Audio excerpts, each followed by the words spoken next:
Bonjour et bienvenue à la part de Geneviève. Cet webinaire est en direct de Béziers. Aujourd'hui, on marque la naissance d'un nouveau acteur très important dans l'industrie avec le hydrogène, le carburant de l'avenir. Ici, dans cette vaste hangar, nous avons le maire de Béziers, le président de la région Occitanie, le préfet d'Hérault, et vous êtes plusieurs centaines à nous voir en live streaming, en direct, dans vos bureaux ou chez vous. Souvent, c'est les deux maintenant.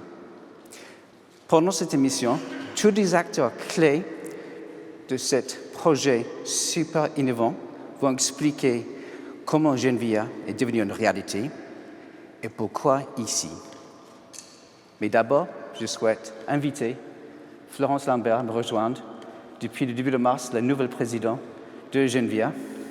Bienvenue. Merci, Chris. Votre photo est partout. La presse vous suit partout. À vous. Merci, Chris. Bonjour à tous.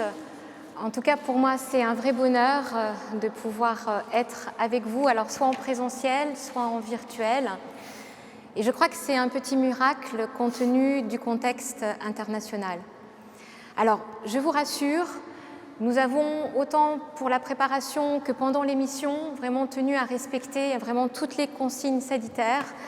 Et d'ailleurs, vous verrez notre petit robot Georges qui va nous accompagner et qui va passer parmi l'auditoire pour vraiment respecter tout ça. L'objectif aujourd'hui, c'est vraiment de vous faire découvrir Genvia, une technologie unique et aussi une très grande ambition en matière d'industrialisation. L'idée aussi, c'est de vous faire toucher du doigt les premiers débouchés que nous allons faire avec nos partenaires fondateurs, mais aussi ouvrir de nouvelles opportunités de collaboration. Et vous verrez que nous allons les illustrer aujourd'hui pour la première fois. Alors Chris, nous sommes dans cette usine qui va vraiment voir le démarrage de Genvia. Donc c'est un hangar peut-être un peu brut aujourd'hui qui a vu une partie de toute l'histoire de ce beau site de Schlumberger-Cameron, mais il va nous servir d'écrin pour notre nouvelle usine. Donc dans quelques semaines, nous allons finir les travaux, avoir les équipements et patienter jusqu'en toute fin d'émission parce qu'en avant-première, nous allons vous dévoiler cette usine d'électrolyseurs du futur. Merci Florence, vous allez revenir souvent. Oui, à tout de suite.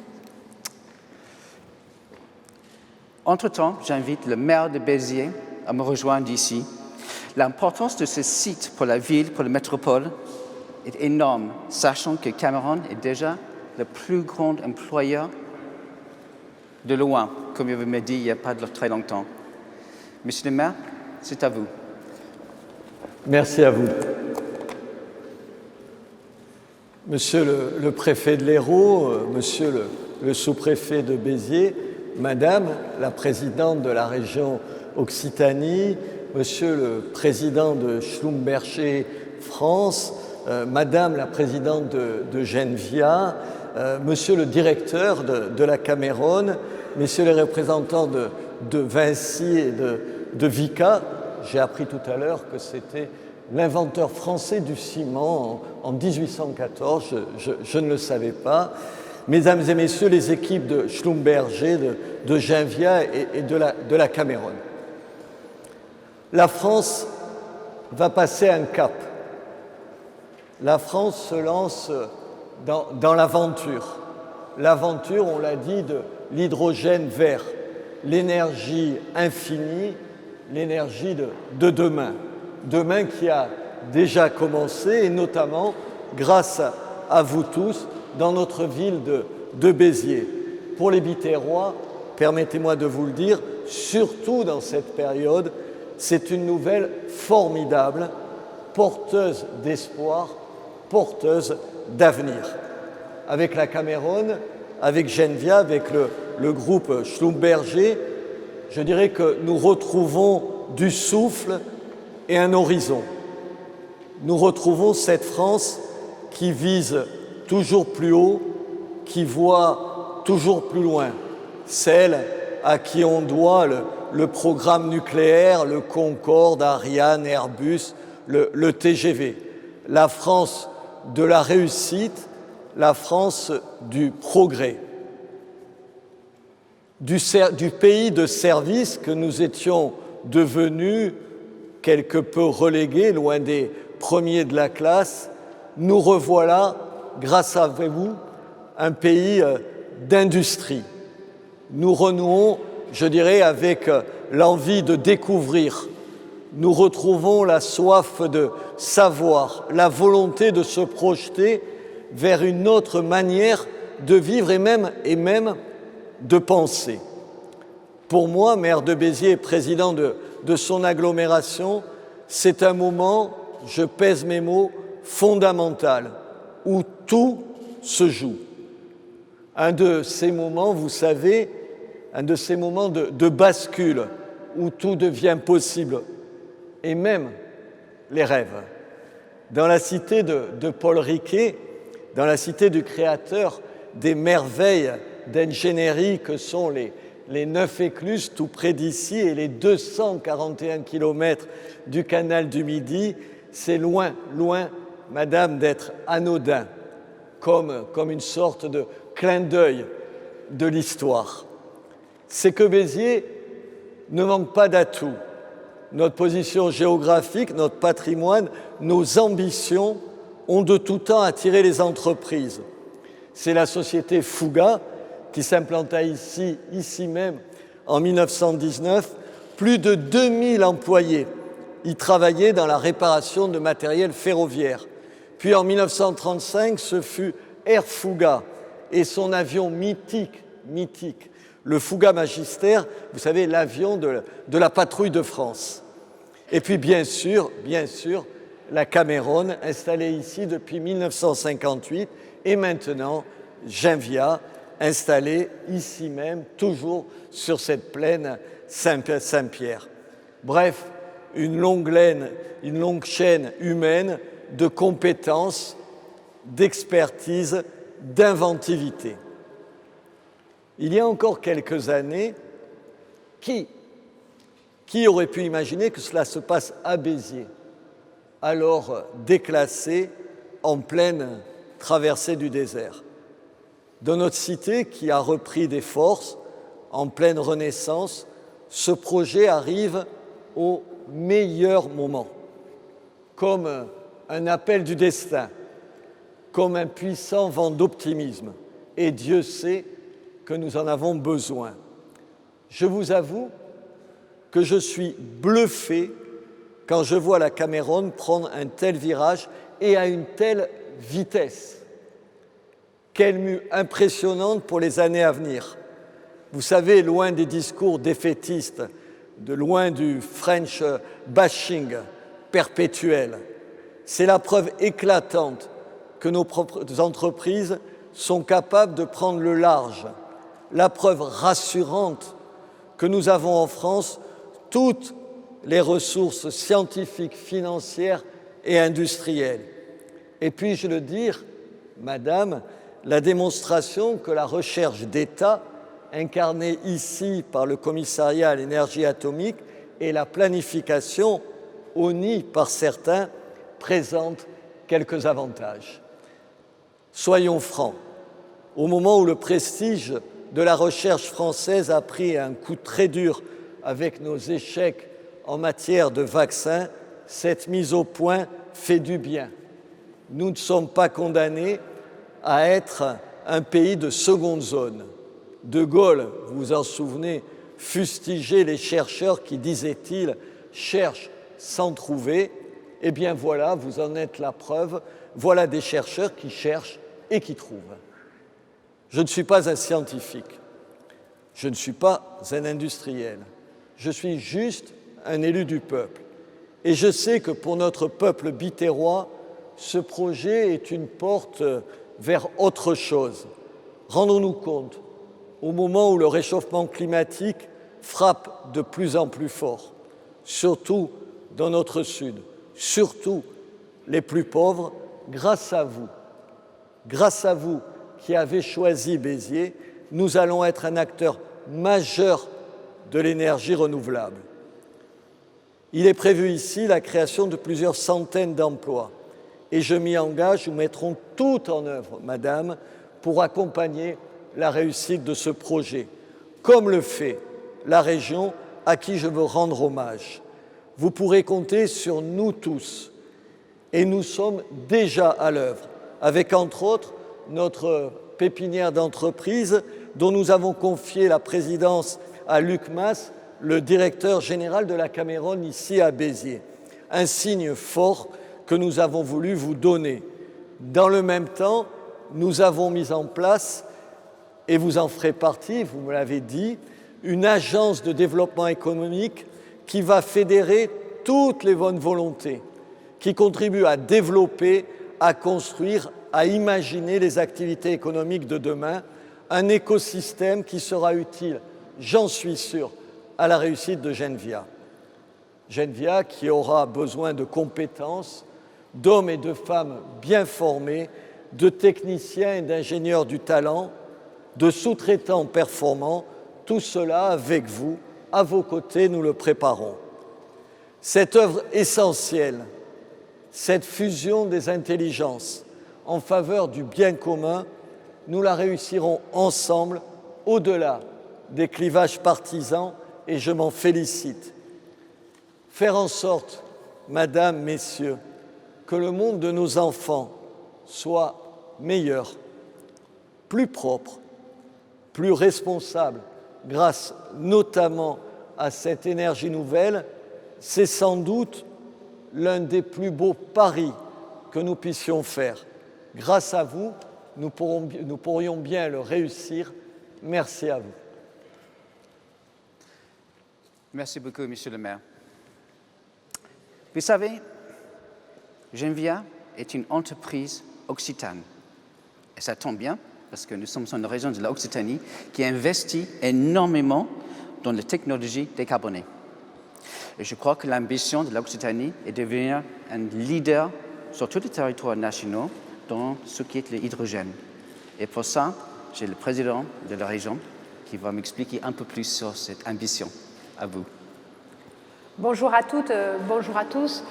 C'est en effet un moment important pour la souveraineté industrielle française, un moment important pour démontrer très concrètement en termes d'emploi que la transition énergétique, ce n'est pas une menace, c'est une chance pour l'industrie et pour également l'économie et la création d'emplois. Et puis c'est un moment important pour Béziers, pour le département de l'Hérault et pour la région Occitanie. La région Occitanie, elle est partenaire de l'entreprise Schlumberger Cameron à plusieurs titres. Tout d'abord, c'est un projet qui a été porté par les équipes de Cameron Schlumberger et dès le début, nous avons été associés pour pouvoir les aider à développer ce contexte, ce projet et surtout pour convaincre le CEA Tech de faire du site de Béziers un site national et européen pour cette technologie qui est une technologie de rupture sur la question de l'électrolyse et donc de la production de l'hydrogène vert. Nous avons travaillé et nous sommes aussi investisseurs parce que la région elle est actionnaire, parce que oui je crois à l'industrie, oui, je crois à l'économie verte et la région, elle donne la preuve. C'est-à-dire la région, elle est actionnaire. Nous sommes actionnaires à hauteur de 6,5%. Nous sommes le 3e actionnaire dans Genvia, bien sûr aux côtés de Schlumberger, du CEA Tech, aux côtés également de Vinci et de Vicat. Et nous avons voulu, à travers la participation de la région, amener une solidité financière, amener bien sûr un investisseur patient. Et nous avons cru, en effet, dans ce site de Béziers, parce que c'est un projet industriel de qualité, porté par des femmes et des hommes qui croient dans leur entreprise, qui sont attachés à leur entreprise, et surtout, nous sommes attachés à tous les territoires. Parce qu'en Occitanie, il n'y a pas de fatalité. Et à Béziers, nous y pensions depuis plusieurs années. C'est un travail au long cours. Ça fait plusieurs années que nous y travaillons.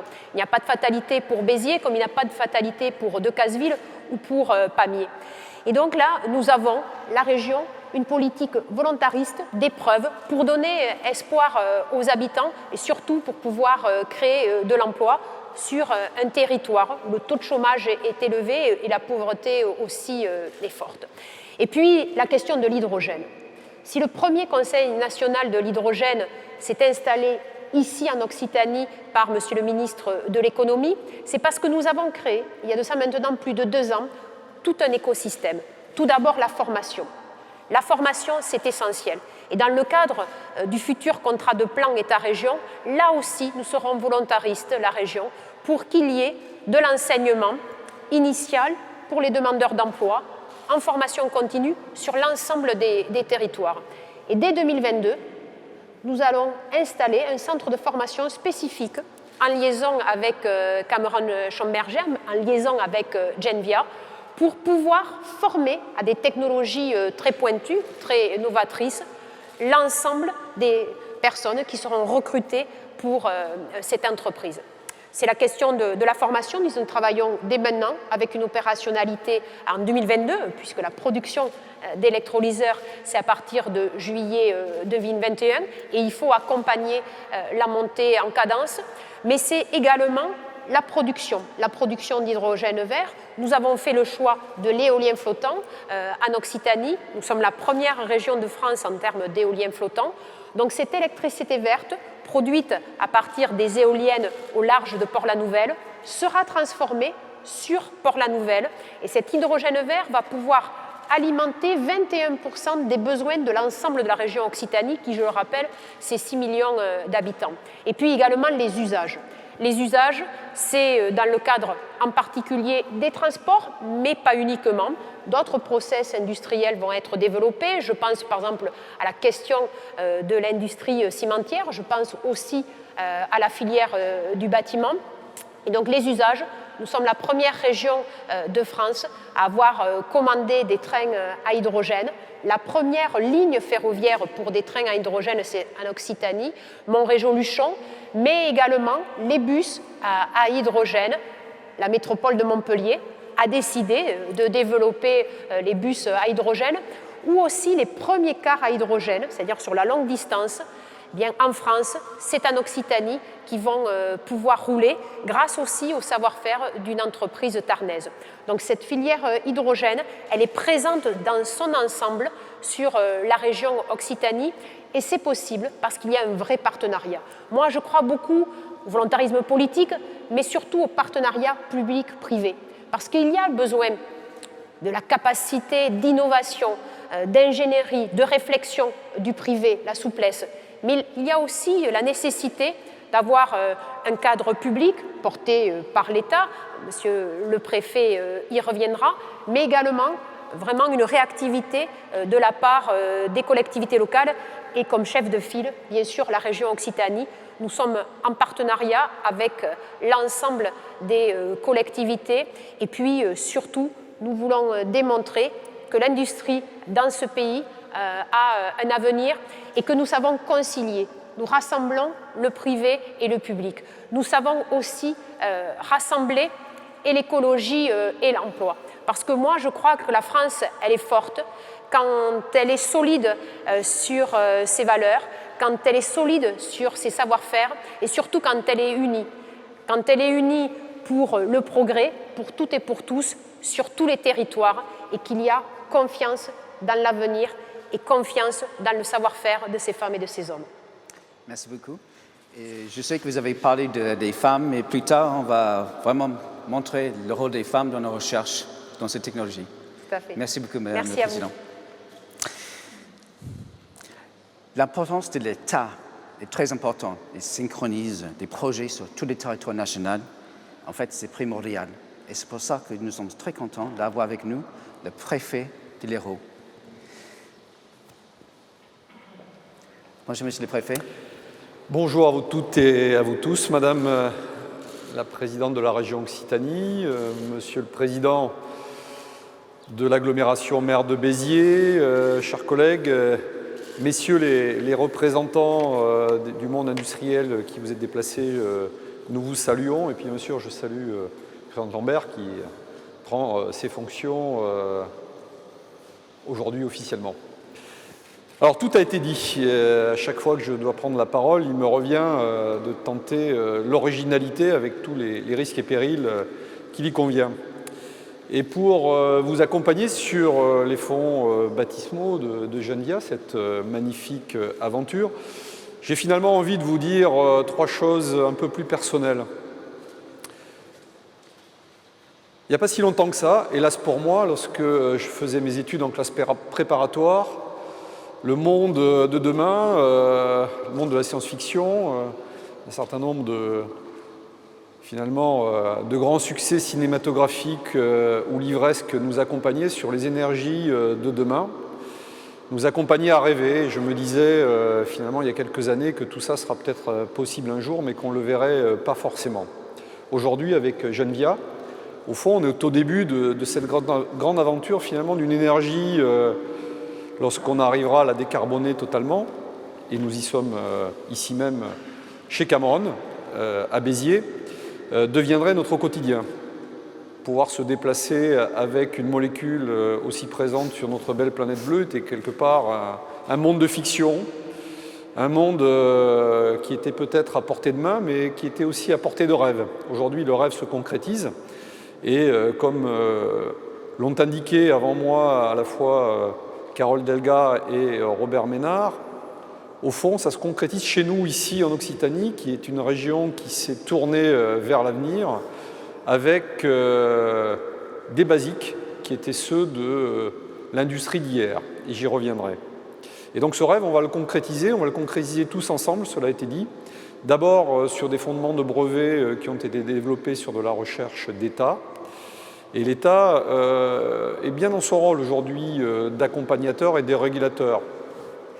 Dans le cadre du plan de relance, ce sont 7 milliards d'euros qui vont être consacrés à l'hydrogène, dont une partie va être investie ici même, à Béziers, autour à la fois de brevets français, de techniciens qui seront formés ici, d'opérateurs qui travailleront ici même, et sur la base, au fond, d'une industrie qui continuera à produire et qui aura réussi à trouver les fondamentaux, et cela a été dit depuis un peu plus d'un siècle de vie, des fondamentaux d'une rénovation d'emploi, d'une rénovation de technique.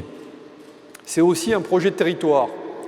Ici même, en Occitanie, au fond, l'hydrogène trouvera à s'épanouir. La présidente de la région l'a dit, ce sont des trains à hydrogène qui rouleront sous peu. En Haute-Garonne, ce sont ici même des bus à hydrogène, puisque la métropole de Montpellier, d'ici 2025, en mettra en circulation 51. Et ici, nous produirons finalement de quoi irriguer les industries dans leurs besoins énergétiques, irriguer nos vies dans le quotidien. Et au fond, c'est une belle aventure humaine que nous allons tous conduire. Et l'État se devait de l'accompagner financièrement, ce qui a été fait dans un premier temps pour permettre à cet incubateur industriel d'éclore. Mais je sais que Genvia postule également à d'autres appels à projets, donc nous ne les dévoilerons pas, mais je crois savoir que tous les espoirs vous sont permis dans ce cadre. Et c'est véritablement une belle renaissance, une belle naissance que nous accompagnons aujourd'hui. Et véritablement, je n'ai aucun doute qu'ici, sur ce territoire bitérois, qu'ici, sur ces terres héroltaises, ces terres occitanes, Genvia s'épanouira, Genvia sera créateur d'emplois, Genvia sera aussi créateur de richesses, richesses humaines, richesses technologiques et richesses financières dont nous avons besoin, parce que je dis souvent à nos industriels, je vous aime pour ce que vous faites, je vous aime pour ce que vous créez, mais je vous aime surtout pour votre argent, puisque derrière, vous allez payer de l'impôt, et cela nous permettra aussi de nous épanouir tous ensemble. En tout cas, bon vent, bonne mer, comme il se dit ici, au bord de la Méditerranée, à Genvia. Belle aventure industrielle que nous accompagnons tous et que nous vous demandons en tout cas de réussir en notre nom à nous tous. Merci beaucoup. Merci, Monsieur le Préfet. Dans un petit moment, on va entrer dans le concret. Qu'est-ce que c'est Genvia? Florence va venir. D'abord, un petit teaser, une vidéo, un branding sur Genvia.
Alors, qu'est-ce que c'est Genvia?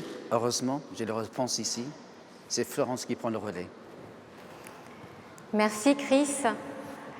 Alors, avant de vous parler de Genvia, je voudrais vous faire voyager dans le temps. En fait, nous sommes en 2050, nous avons massivement une électricité décarbonée, nous avons eu une croissance massive des énergies renouvelables qui ont redistribué la répartition d'énergie dans les territoires. Alors nous avons du solaire photovoltaïque, de l'éolien en fonction des ressources, mais aussi des small modular reactors à proximité des grandes villes ou des sites industriels.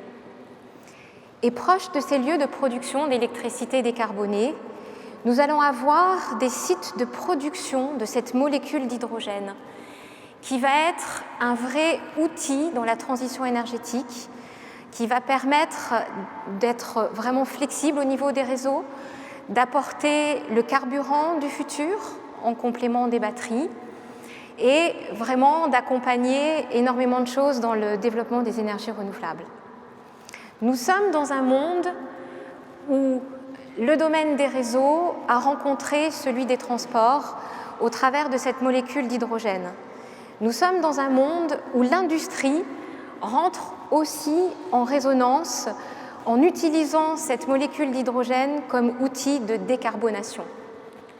Donc voilà, nous voyons le chemin, nous avons cette trajectoire. Donc maintenant, on va revenir un petit peu dans le détail sur le volet opérationnel.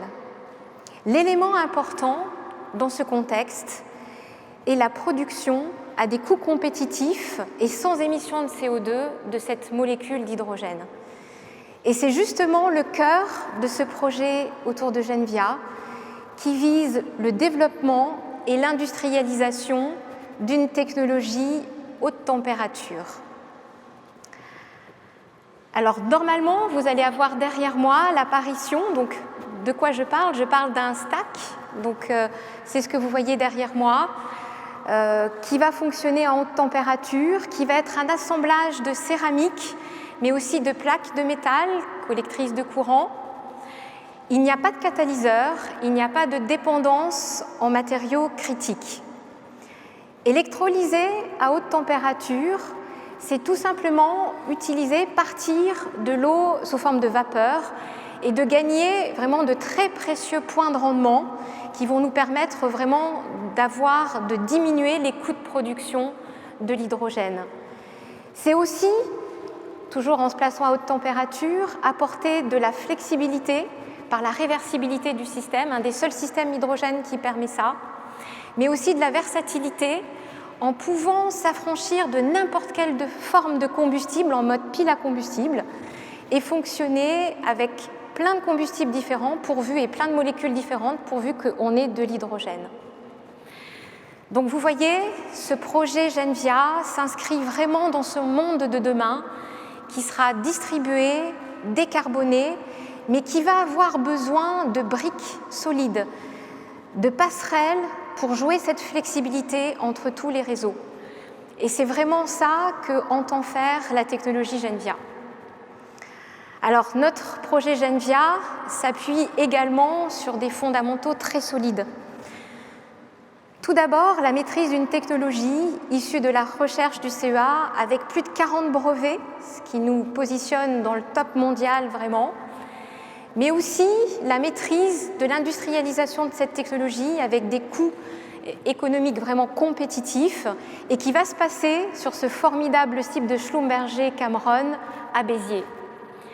C'est aussi l'intégration du système sur toute la chaîne de la valeur, allant jusqu'aux usages, donc très très vite jusqu'à des modules de quelques centaines de kilowatts, puis au-delà du mégawatt.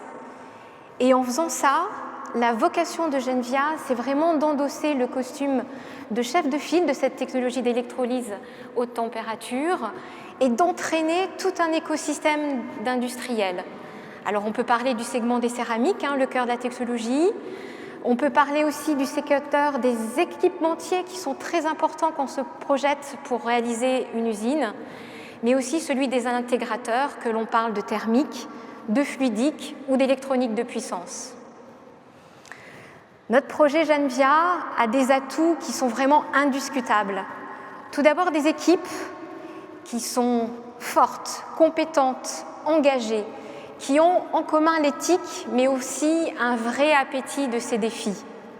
Alors si j'intègre Genvia, mais aussi tout son écosystème, c'est plus de 70 personnes qui sont entraînées dès cette année dans cette aventure, des opérateurs, des techniciens, des ingénieurs, des chercheurs, pour vraiment nous aider à remporter ce défi.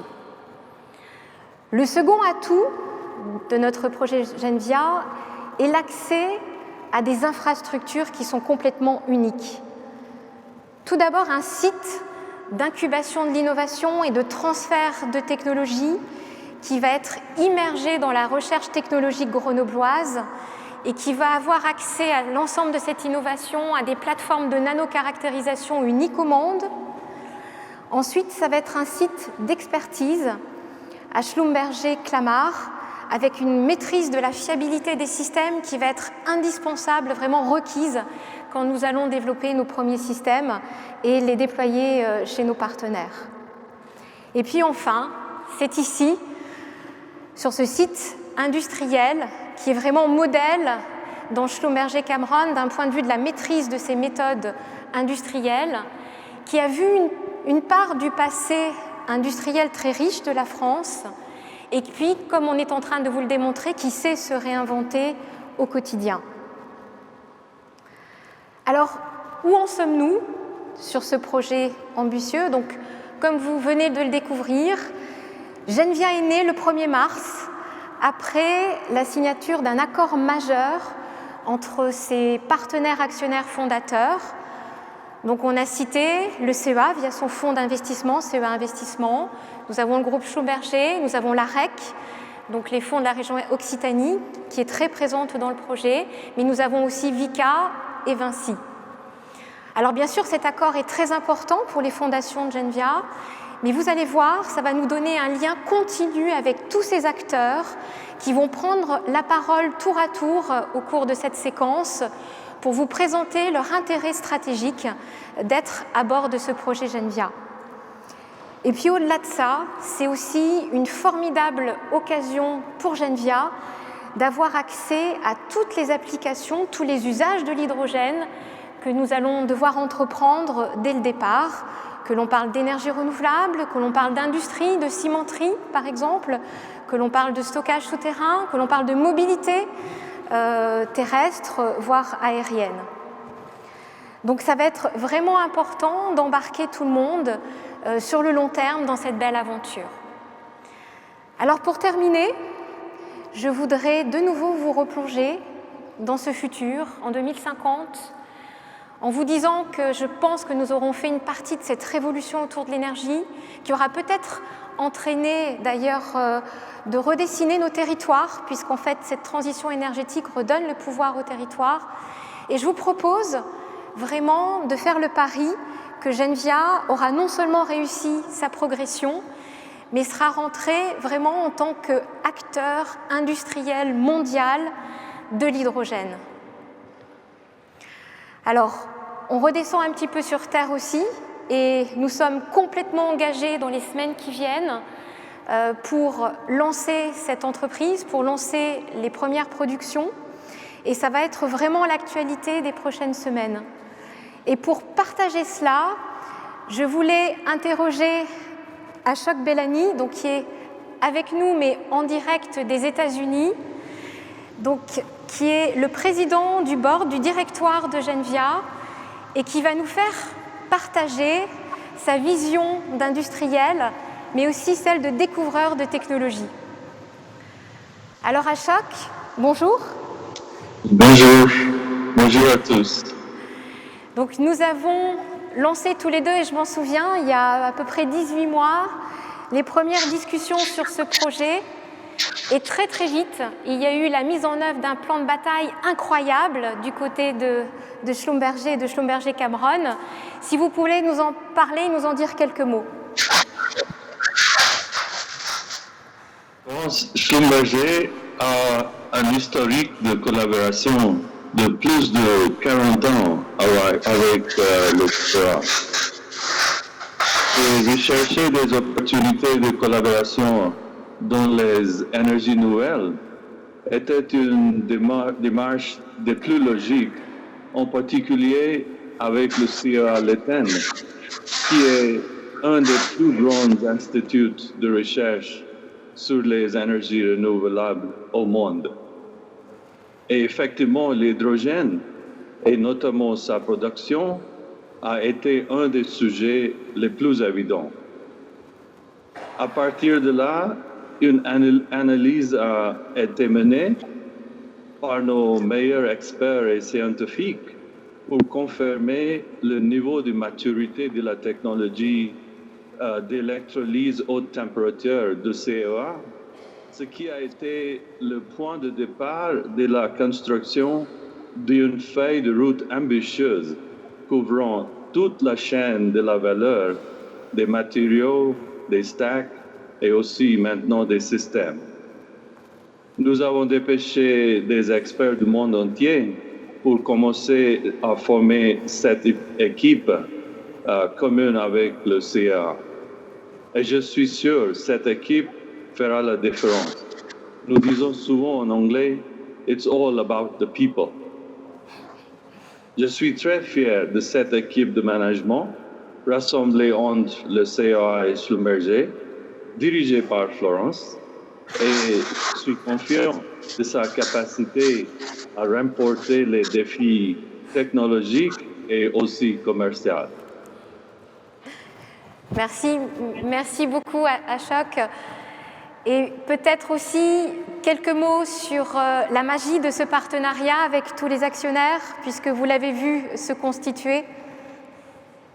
Absolument. Le partenariat de Genvia, notamment le lien avec les autres actionnaires, va aussi faire la différence dans ce beau projet.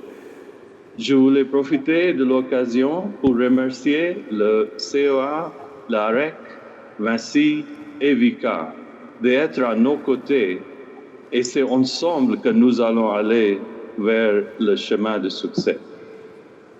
Merci Florence. Merci infiniment Ashok, et puis merci en tout cas de l'avoir fait en français. Merci. À Chris. Merci Florence. Vous allez revenir pour une table ronde bientôt. Je dois signaler qu'il est, je crois, 2h du matin, là où il nous parle, là, en Nevada, là, actuellement.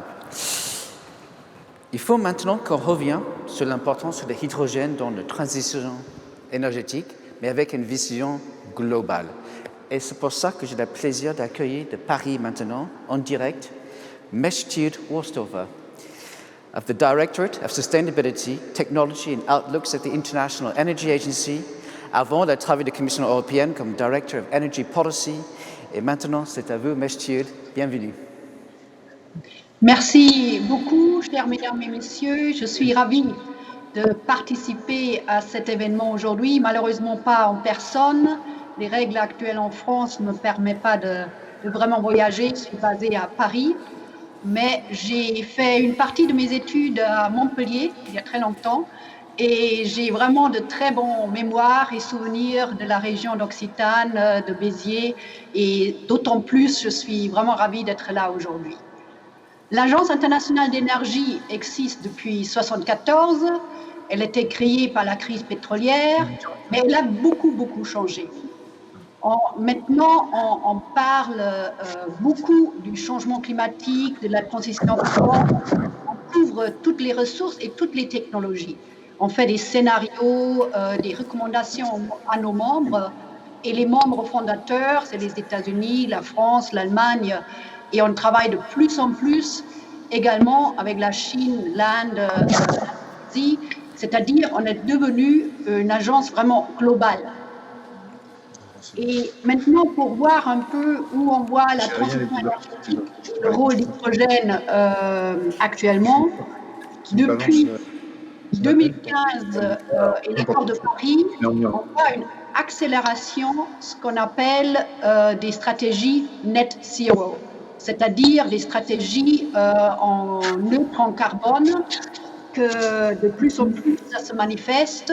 Il y a l'Union européenne avec le European Green Deal qui a commencé il y a un an à être le continent en économie bas carbone pour 2050. Il y en a d'autres qui ont suivi. Il y a le Japon, le Corée du Sud, le Canada, et on espère bientôt les États-Unis d'annoncer également une route vers le neutre en carbone en 2050 avec des objectifs pour 2030, etc. Il y a même la Chine qui a lancé une feuille de route 2060. Il y a également les entreprises. J'étais ravie d'entendre Schlumberger et d'autres aujourd'hui qui mettent vraiment le focus sur la transition énergétique. Il y a le secteur énergétique, il y a les télécoms, il y en a d'autres. C'est vraiment devenu une priorité. Également pour le service et les banques, le service financier. Il y a de plus en plus la Banque européenne d'investissement, les banques régionales, qui mettent l'argent là où il y a vraiment les énergies propres, seulement les énergies propres. Et pour la période qu'on a vécue, qu'on est dedans avec la Covid, il y a vraiment une crise de santé, une crise d'économie. On a vu une crise dans le secteur énergétique. Il y a eu une baisse de la demande de 5% l'année dernière, une baisse des émissions CO2, mais quand on sort de la crise, et on l'a vu déjà pour la Chine, on voit que les émissions CO2 remontent. En décembre dernier 2020, les émissions en Chine étaient 2% de plus par rapport en décembre 2019. Plus l'économie recouvre, il faut vraiment mettre l'accent sur la transition énergétique. Il y a des paquets de relance, des stratégies de relance on a dit à l'agence de mettre vraiment l'argent, par exemple, dans les technologies nouvelles et dans le secteur d'énergie propre. Alors, dans la transition, on parle beaucoup du secteur de l'électricité, décarboniser le secteur électricité. Ça, c'est tout à fait juste. Il faut vraiment viser de mettre plus des renouvelables, le nucléaire et d'autres ressources pour décarboniser l'électricité. Mais plus que 50% des émissions CO2 mondialement viennent d'autres secteurs, l'industrie, le transport et les bâtiments. C'est pour ça, pour vraiment devenir neutre en carbone, il faut agir sur tous les secteurs, y inclut l'industrie, y inclut l'acier, y inclut le ciment, la chimie et d'autres. Et c'est pour ça, nous, on a fait un rapport l'année dernière sur les technologies dont on a besoin pour décarboniser le secteur transport et l'industrie en particulier. Et on a analysé plus que 400 technologies en énergie sur les stades de développement en matière de recherche et développement. Et on a vu, pour devenir neutre en carbone en 2050, la moitié des technologies sont encore dans un stade très tôt. Ce n'est pas encore mature, ce n'est pas encore commercialisé. Il y a beaucoup de technologies qui sont vraiment au niveau TRL 1 ou 2. Et c'est-à-dire, il y a vraiment un effort à faire pour le développement et recherche de toutes ces technologies propres et aussi pour l'innovation. Je crois que l'innovation reste un mot-clé dans la transition. Alors, en ce qui concerne l'hydrogène, la bonne nouvelle, malgré ce que j'ai dit l'année dernière, qui était une année extrêmement difficile, on a vu 9 pays et la région, l'Union européenne, de mettre l'accent sur l'hydrogène. Il y a des stratégies hydrogène en France, en Allemagne, en Chili, un peu partout dans le monde, le Japon, et ça à juste titre. Pour nous, pour vraiment avoir du succès pour cette transition, il faut toutes les technologies propres, il faut l'hydrogène verte. Dans certaines régions, il y a aussi l'hydrogène bleu, c'est-à-dire combiné avec carbon capture and storage. Mais le focus pour l'Europe et pour nous, c'est certainement l'hydrogène verte. Et on a regardé la stratégie de la France et on a sorti nous-mêmes quelques recommandations pour nos membres et on va beaucoup d'alignement dans les priorités, comme créer une industrie d'électrolyseurs dans le futur, mais vraiment avec des gigawatts, pour aussi viser l'industrie qui est intensive en énergie, comme vous l'avez mentionné, le ciment, la chimie, l'acier, mais aussi le transport dans le secteur poids lourd. Ce n'est pas les voitures électriques, mais c'est plutôt le secteur de poids lourd. Et en plus, comme je l'ai dit, le soutien à la recherche et l'innovation. Il y a, à l'heure actuelle, l'hydrogène reste assez cher. Et il est plus cher, par exemple, que le gaz naturel. Mais pour nous, et je suis vraiment ravie de voir Genvia et ce projet à l'heure actuelle, aujourd'hui, et de participer, il y a vraiment des moyens de réduire les coûts, par exemple par améliorer l'efficacité des électrolyseurs, comme vous l'avez montré. Il faut réduire le coût de capital, il faut réduire le prix de l'électricité propre et augmenter le prix de carbone pour les fossiles, pour vraiment faire l'investissement dans les énergies propres, dans l'hydrogène.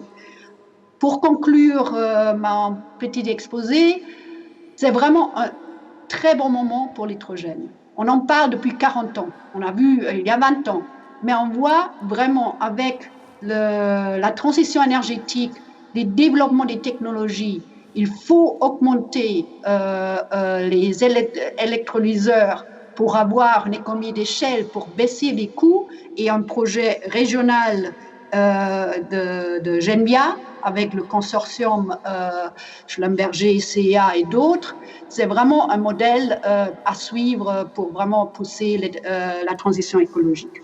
Merci de m'avoir invité et je suis vraiment ravie d'être avec vous, écouter à ce projet et d'apprendre beaucoup plus sur ce projet. Merci. Merci. Une petite question. La place de cette technologie au niveau de haute température, qui est clé, vous pensez quoi à ça? Bon, si j'ai bien compris, pour produire de l'acier et du chimie, il faut des hautes températures. Pour l'instant, pour créer cette haute température, c'est principalement basé sur les fossil fuels, sur le gaz et tout ça.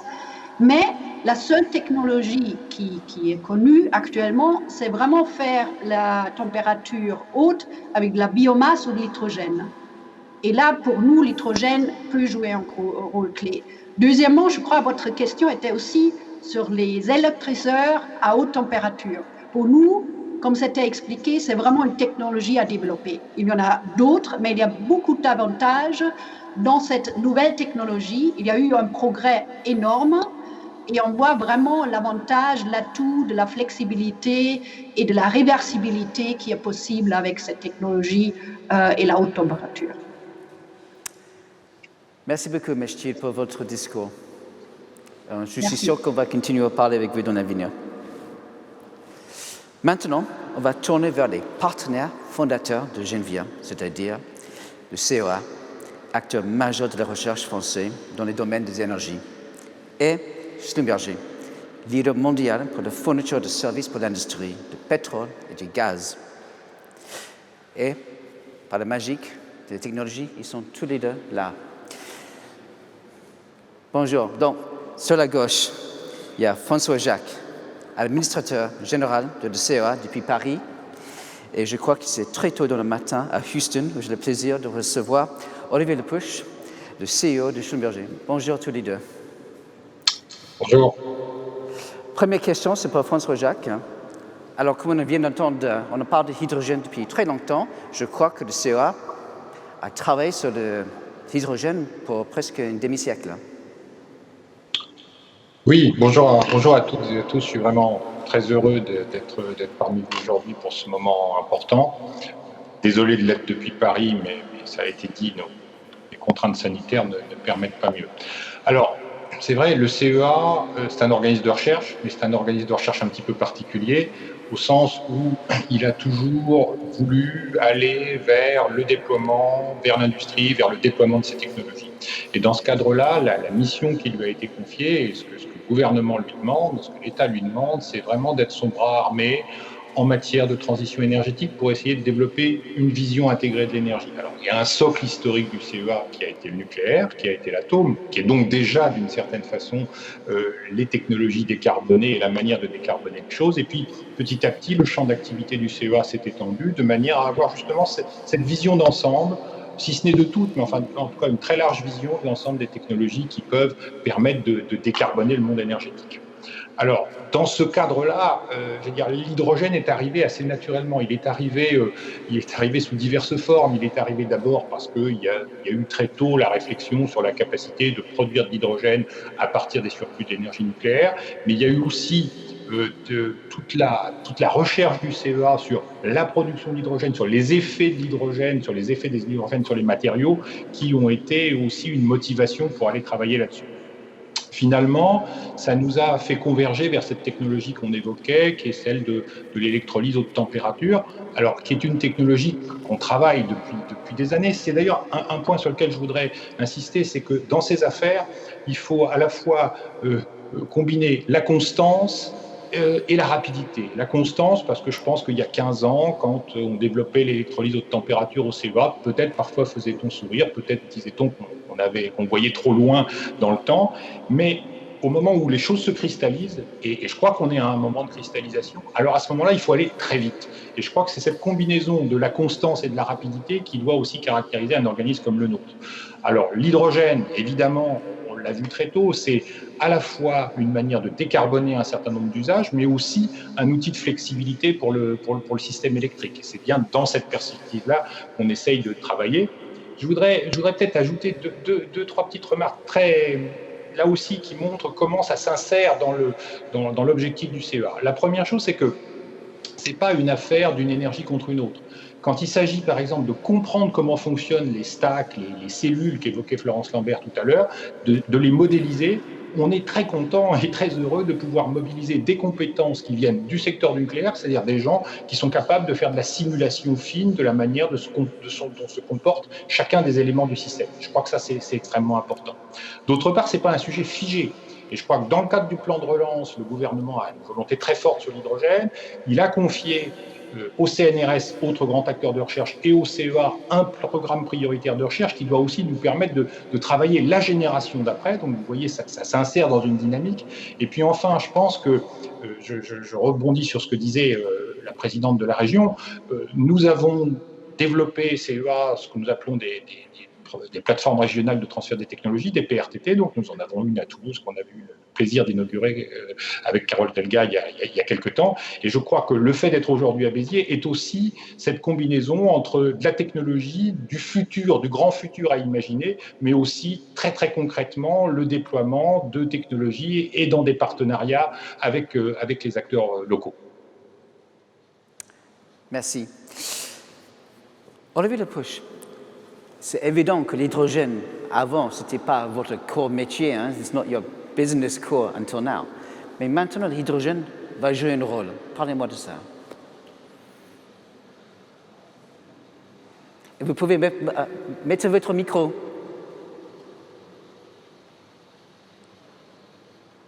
Now try. On vous entend pas. Voilà, maintenant c'est à vous. Schlumberger, la gestion de l'innovation, le processus d'industrialisation des technologies avancées et le déploiement à l'échelle mondiale sont fondamentalement inscrits dans notre ADN. C'est l'ADN de Schlumberger. L'histoire de notre entreprise commence en France il y a plus de 90 ans. Et durant toute cette période, on est resté à la pointe. Nous sommes restés à la pointe technologique, industrielle dans le domaine énergétique du pétrole et du gaz.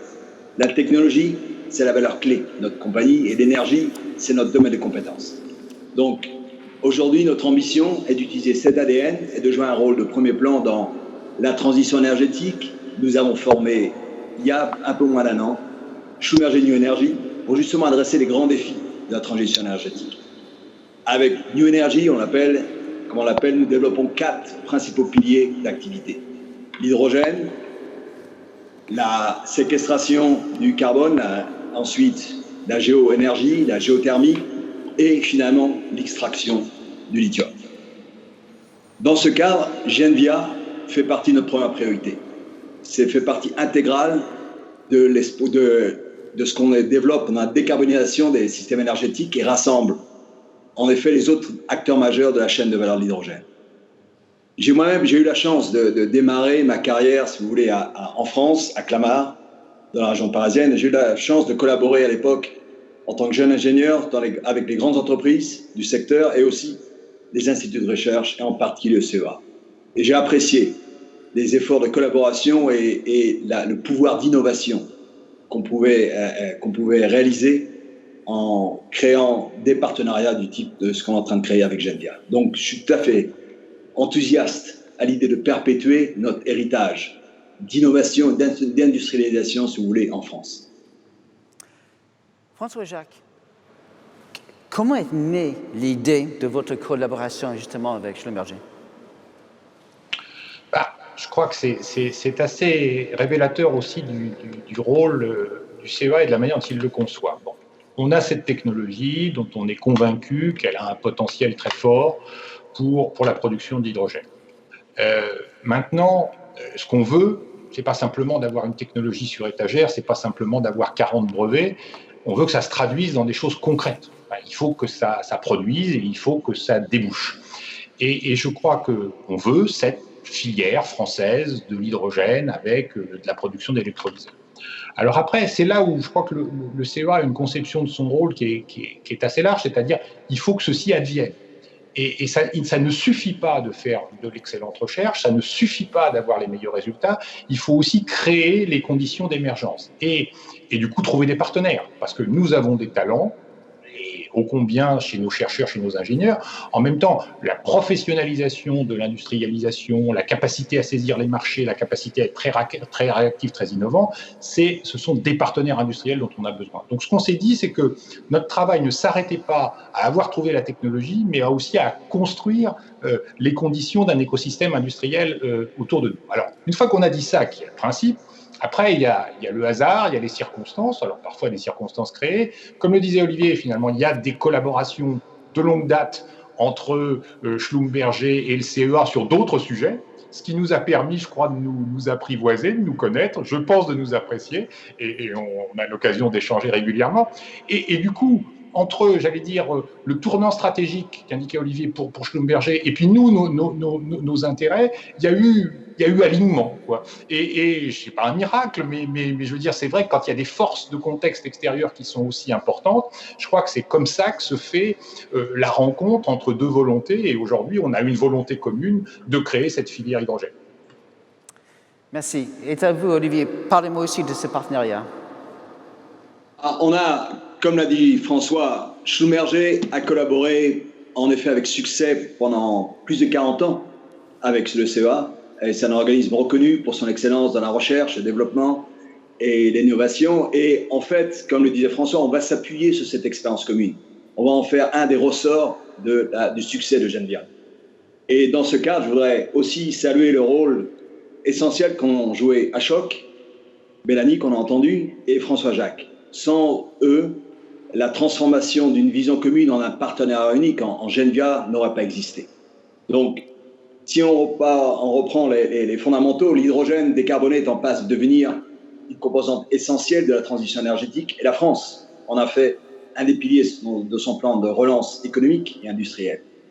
Dans ce contexte, il est primordial de pouvoir rassembler les partenaires de la chaîne de valeur afin de développer la filière à grande échelle.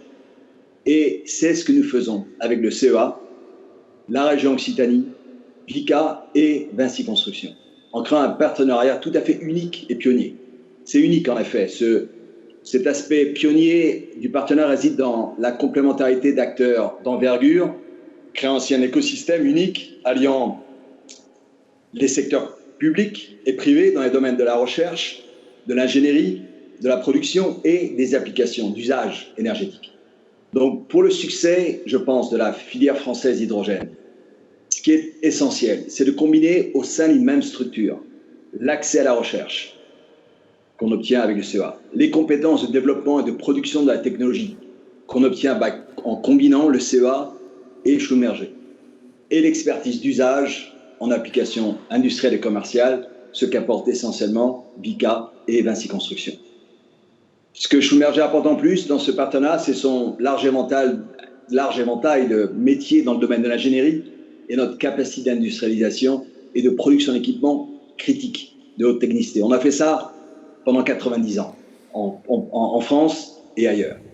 Et grâce à ce partenariat, je pense qu'on ouvre ensemble, avec les partenaires, une voie vers le développement de nouvelles solutions énergétiques, durables et à faible teneur en carbone. C'est essentiel et je pense que Genvia sera très successful. Restez avec vous encore, Olivier Lepouche. Quelles sont vos ambitions pour Genvia?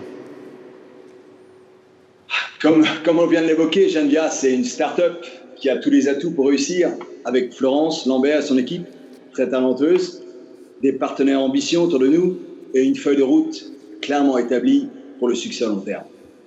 Notre ambition, c'est d'accompagner son développement, non seulement en France, en Europe, mais aussi à l'international. De même que Schlumberger, à l'origine, il y a plus de 90 ans, c'était une start-up française. L'entreprise aujourd'hui, c'est un leader mondial dans le domaine de l'énergie.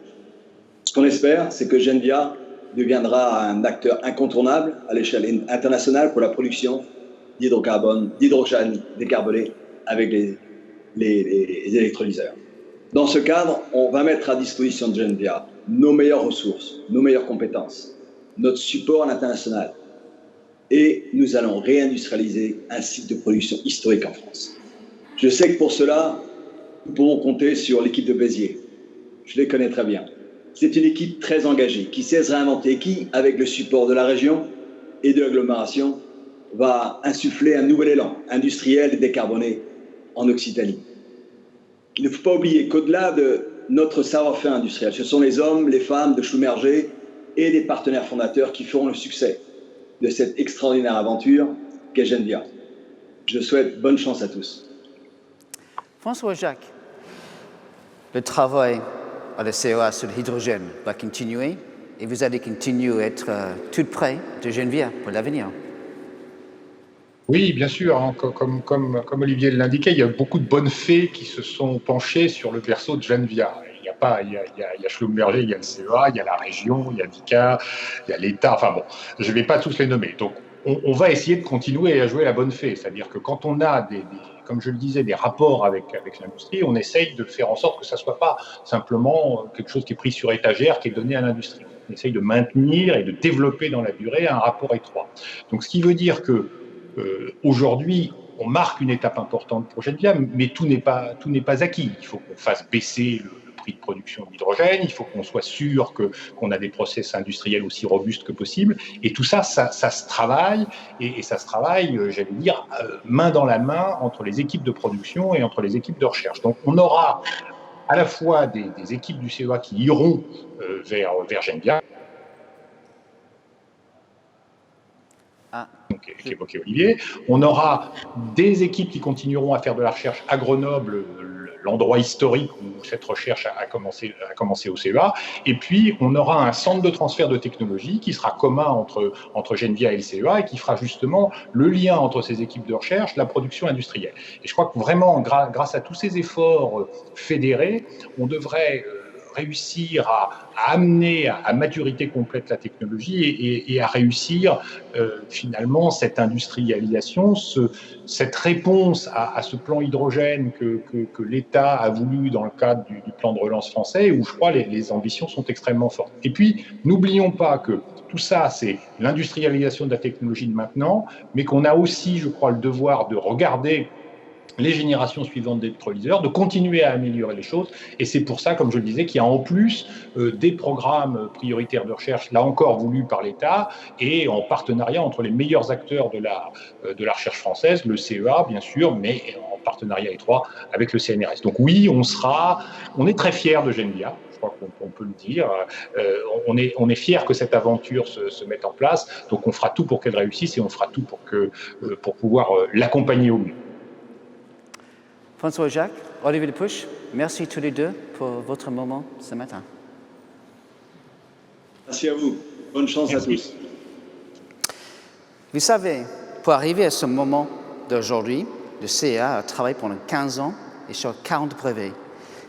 Mais ça, c'est vraiment grâce au travail des hommes et des femmes. Mais vraiment, surtout à cause des femmes. Ils ont eu une part très importante. Vous allez voir maintenant dans ce reportage.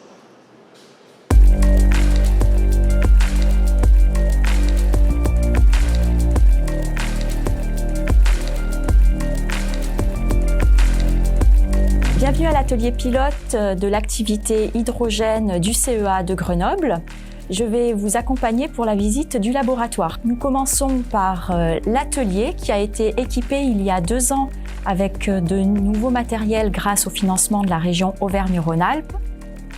Le CEA développe la technologie d'électrolyse de la vapeur d'eau à haute température. Cette technologie se caractérise par un fonctionnement à 700 degrés, ce qui lui confère, par rapport aux technologies d'électrolyse concurrentes, un meilleur rendement, qui a été mesuré à l'échelle système à la hauteur de 84%, exprimé par rapport au pouvoir calorifique inférieur. C'est environ une quinzaine de points par rapport aux technologies d'électrolyse concurrentes. Grâce à ce haut rendement, elle permet de produire la molécule d'hydrogène à bas coût, aux alentours de 2 € du kilo pour les grosses unités de multi-mégawatts. Cette technologie a fait l'objet d'un développement au cours des 15 dernières années. Donc le cœur de la technologie est un stack, ici à côté de moi, qui est en fait un empilement de cellules. Il en contient ici 75 cellules de 200 cm². C'est la version upscalée du stack développé historiquement par le CEA. Il permet de produire 6 normomètres cubes par heure d'hydrogène et il fait l'objet du transfert de la technologie à la société Genvia. Nous voici dans la salle chimie de l'atelier pilote. Dans cette première salle, nous fabriquons les couches de contact et les joints d'étanchéité qui seront ensuite mis en œuvre dans les stacks. Les principales étapes de process dans cette salle sont le mélange de produits chimiques, puis la mise en œuvre sur le banc de coulage et la dépose de joints d'étanchéité sur le robot. La deuxième salle de l'atelier est consacrée à une activité mécanique et la principale étape est la gravure sur des lasers. La gravure permet de créer des canaux dans les couches de contact. Ces canaux permettront ensuite de mieux répartir les gaz dans le stack. Nous voici maintenant dans la salle de pilotage où les techniciens d'essai suivent les conditionnements et les essais réalisés sur les stacks. Nous arrivons maintenant dans la première salle de conditionnement. Dans cette salle, les stacks sont assemblés, sont activés électrochimiquement, puis leurs performances sont testées et validées. Le conditionnement est réalisé dans des bancs qui ont été développés avec notre partenaire industriel ECM. Cette dernière salle est consacrée à l'activité recherche et développement. Sur les bancs, nous allons pouvoir tester de nouveaux concepts développés par nos chercheurs qui vont ensuite permettre d'améliorer les performances et la durabilité de nos stacks. Vous pouvez par exemple voir le banc Sydney qui est le premier système réversible AirSoc développé par le laboratoire. Alors c'est vrai que chez Silfen, on connaît bien la technologie de stack qui avait été développée au niveau du CEA. Le principal atout, c'est sa réversibilité intrinsèque, c'est-à-dire qu'on peut le faire fonctionner à la fois pour produire de l'hydrogène par électrolyse et pour produire de l'électricité et de la chaleur à partir d'hydrogène ou de gaz naturel. Donc le stack en lui-même, il a des atouts, son étanchéité intrinsèque côté combustible, côté air, ça permet d'optimiser finalement la gestion thermique de nos systèmes. Et puis également le fait que c'est une technologie qui a été vraiment pensée pour pouvoir être industrialisée, ce qui est une clé pour la mise sur le marché des technologies hydrogène. Pour terminer la visite, nous arrivons maintenant dans le bâtiment G3 où sera installé le centre de transfert technologique de Genvia. Ce centre de transfert technologique fera le lien entre le CEA et Genvia pour accompagner l'industrialisation de la technologie haute température.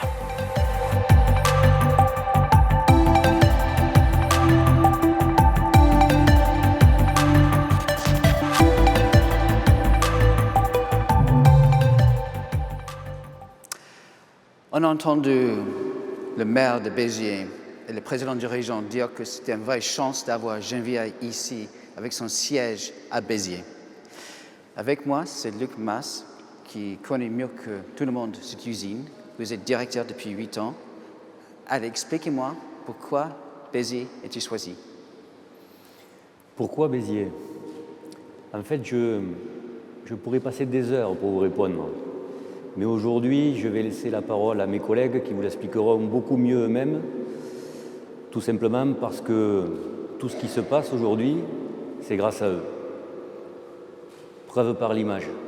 Et l'usine idéale pour accueillir Genvia? Son premier atout, son site. L'usine à proprement dit, 10 hectares, vaste, non enclavé et du foncier disponible autour. Deuxième partie, notre magasin à Vendre, situé à 10 minutes d'ici, au bord de l'autoroute. Et l'atout majeur peut-être, c'est notre atelier à 4000 m² situé en bord de mer. Et de là, on pourra exporter dans le monde entier tous les électrolyseurs qui seront fabriqués sur le site de Béziers. D'autant plus que le site de Béziers et Sète sont reliés par le canal, par l'autoroute et par la voie ferrée. Au-delà de la configuration des sites, c'est l'écosystème industriel qui est remarquable. Notre territoire, notre région, plus globalement la France ou l'Europe occidentale, nous avons, avec nos partenaires, pu relever tous les défis ces dernières années. En 2014, nous facturions $1 milliard de chiffre d'affaires. Cet écosystème est prêt à relever tous les challenges. Ce qui a fait la différence et qui ont permis l'arrivée de Genvia chez nous, ce sont les hommes et les femmes de Cameron France. Et ça fait 100 ans que ça dure. Cameron a eu 100 ans en 2020. À l'époque, c'était les établissements Fouga. À son apogée, il y avait plus de 1500 salariés sur le site qui ont fabriqué des locomotives, des wagons, des tracteurs à chenilles. Ici, Gaston Fouga, le fondateur des établissements Fouga, a conçu le Fouga Magistère. Les établissements Fouga en 1945 ont été durement touchés par la guerre et ont été détruits, mais ils ont été reconstruits. Cameron a pu poursuivre l'histoire de cette usine magnifique avec la construction de vannes à boisseaux sphériques. À l'époque, on l'appelait la Rolls-Royce de la vanne à boisseaux sphériques. Elle a continué avec la fabrication de BOP, notre produit phare, et tous les anciens vous le diront. Sur la plateforme, on ne dit pas le BOP, on dit le Cameron. On a continué à vouloir rebondir. On a fait des tubes de plus de 25 mètres de long, de plusieurs tonnes, qu'on appelle des risers. Cameron, c'est une usine formidable qui a toujours trouvé le moyen de rebondir, toujours le moyen de s'adapter. C'est pour moi une usine que je trouve formidable. Et si vous voulez que je vous dise pourquoi elle est formidable, c'est parce que tous les gens qui y travaillent sont formidables. Mon grand-père travaillait ici dans les années 50-60, du temps où ça s'appelait les établissements Fouga. Il fabriquait des chenillettes pour la défense française et pour les expéditions polaires françaises également. Je suis rentré à Cameron, ça va faire à peu près 40 ans. Ce site à Béziers, c'est vraiment une histoire de cœur. Ma grosse fierté aujourd'hui, c'est d'avoir mon fils à côté de moi. Ma maman y a travaillé pendant 40 ans. C'est mon père qui m'a un peu transmis ce métier-là. Les murs sont exceptionnels. Ça fait plaisir de voir mon père pratiquement tous les jours. Quand on pense à tout le chemin parcouru par cette usine, c'est vraiment un site vraiment chargé d'histoire. À tous les gens qui ont passé un moment de leur vie ici. J'ai de relations humaines et de compétences. On est forcément ému, ça donne même des frissons. Il y a la résilience, mais il y a aussi l'expertise industrielle. Que ce soit la fabrication de prototypes, que ce soit la fabrication de masse, que ce soit la conception de lignes de production ou le design de supply chain, les femmes et les hommes de Cameron France sont des experts. Être capable systématiquement de rebondir derrière des difficultés et de repartir de plus belle sur de nouveaux produits. Donc ça a été le cas pour les risers, mais ça a été aussi le cas pour le T-Series. J'ai travaillé il y a quelques temps sur un BOP 18 pouces 25 000. On a tous les jours du nouveau matériel, du nouveau produit. C'est un des BOP les plus gros du monde et le faire ici à Cameron-Béziers, c'est quand même un privilège, oui. C'est un super travail. Là, vous avez un exemple, un diverteur 30 pouces 1000, ça fait 2 ans qu'on en fait. C'est efficace, on a beaucoup de commandes là-dessus. Mon travail il a évolué en bien avec beaucoup de technologies qui ont été mises en place, notamment la réalité augmentée, le FMS et le TOFT qu'on a mis en place pour le contrôle des risers. On a eu fabriqué donc depuis 2007 une ligne de produits qui s'appelle Riser.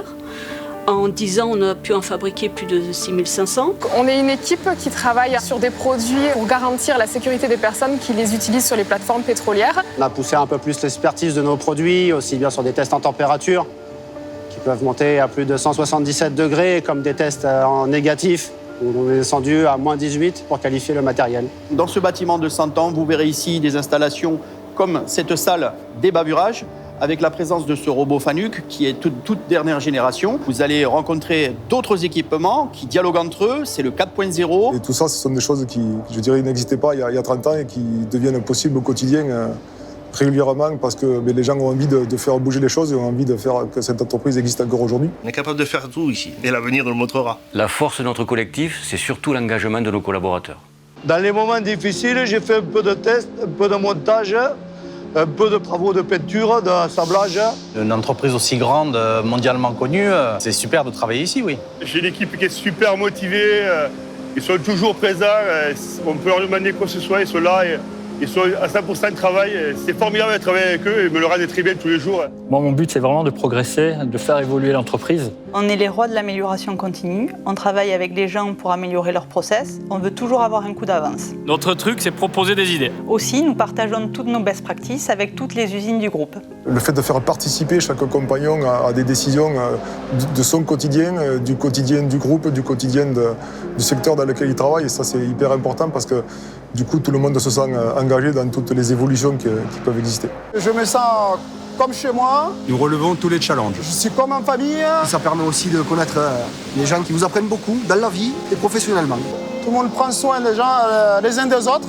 Je suis vraiment très fier quand on passe dans le journal et que mon papa il me dit regarde, on parle de toi encore. J'adore cette entreprise. On arrive avec le sourire et je pense que c'est pas partout pareil. Depuis 15 ans que je suis ici, je suis arrivé, j'avais qu'un BEP. Et j'ai l'impression de maintenant être un bac plus 10 ou 15. L'esprit d'équipe, la solidarité, la confiance, c'est important.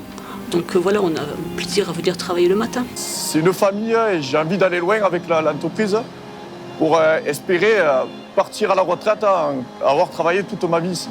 Depuis des années, nous considérons qu'il se passera ce que l'on veut qu'il se passe, pour notre bien à nous et pour le bien de notre entreprise. C'est le Print the Future Spirit. Print the Future, c'est un état d'esprit, c'est avoir les idées et c'est aussi également les mettre en place. L'amélioration continue, c'est notre quotidien. On cherche des solutions pour toujours s'améliorer. Qu'est-ce qu'on va faire pour continuer à vivre sur ce marché, à être différent, à être en avant, à être regardé du monde entier, à être vaisseau amiral. On va construire des électrolyseurs pour Genvia pour produire de l'hydrogène. J'espère vraiment que l'entreprise se développera encore. On en a les moyens. Chez Cameron, on est capable de tout faire. Si je me projette dans l'avenir, évidemment, ce site il a 100 ans d'existence, il en aura encore 100 ou 200 de plus, sans problème. Je suis très bien dans cette entreprise. Grâce à ses employés, cette usine, elle a une très belle âme. Mais surtout, elle a un cœur qui bat fort. Chère Florence, cette entreprise est la tienne. C'est ta maison. Bienvenue à Genvia.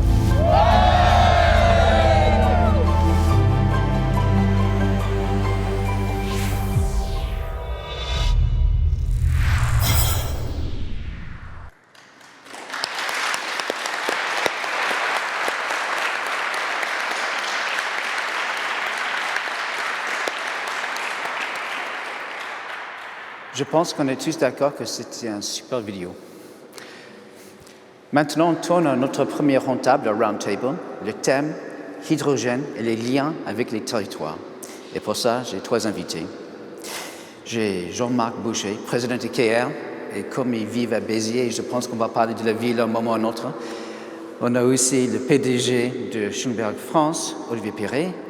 Et à Marseille, s'il me rejoint, c'est Thierry Cotel. Bonjour. Vous êtes conseiller régional et président de l'AREC, Agence au service de la transition énergétique des territoires Occitanie. On va commencer avec vous. Expliquez-moi, je ne suis pas un expert, qu'est-ce que c'est l'AREC?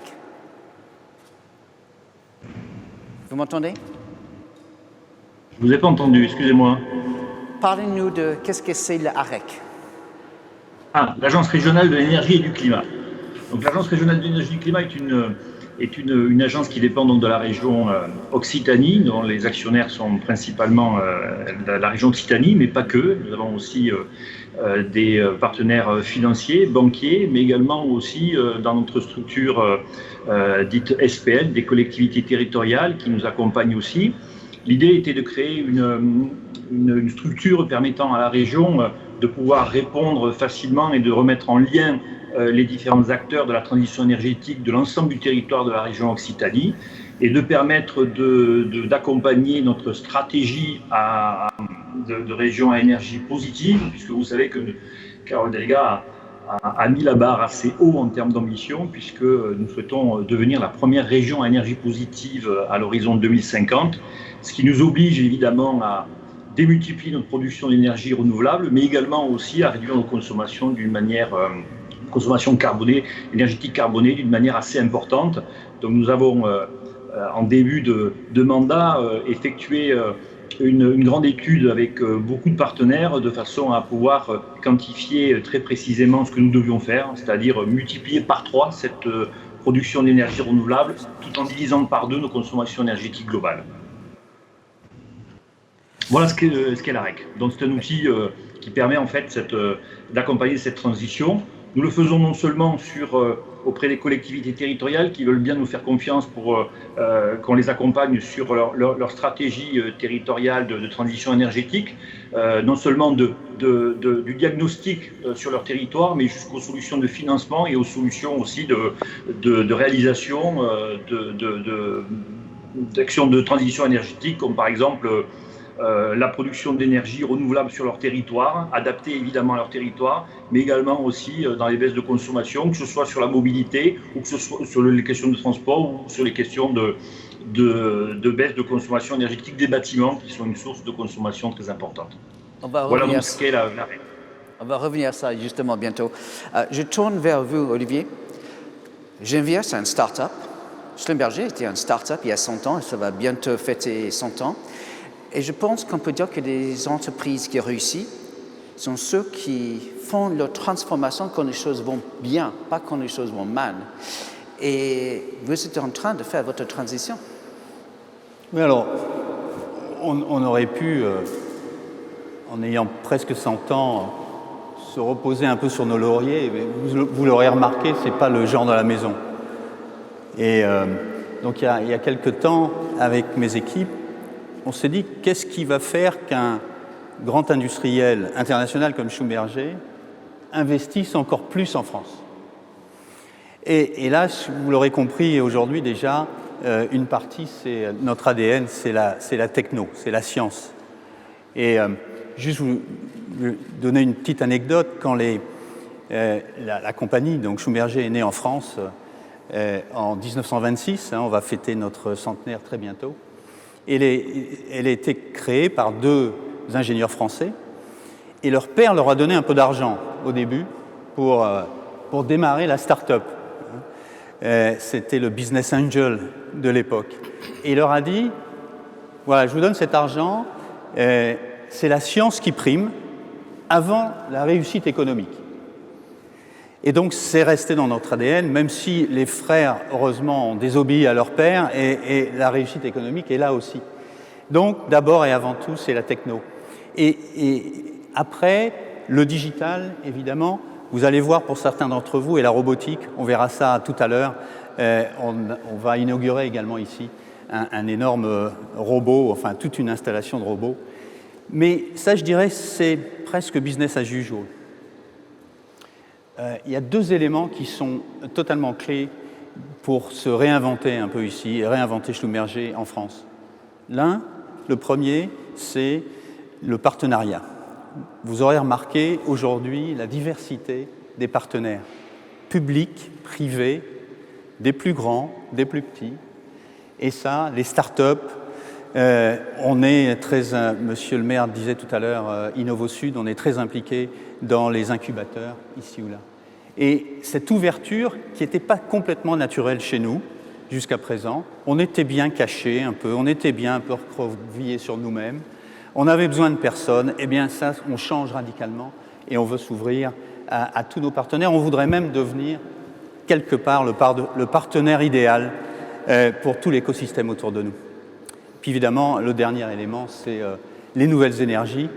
Là aussi, vous l'aurez compris, une opportunité absolument extraordinaire. Alors, vous savez, quand on est dirigeant d'une filiale d'un grand groupe international ici en France, dans les hydrocarbures, les hydrocarbures n'ont pas forcément la cote autant que ça, donc il faut s'imaginer et se projeter dans l'avenir.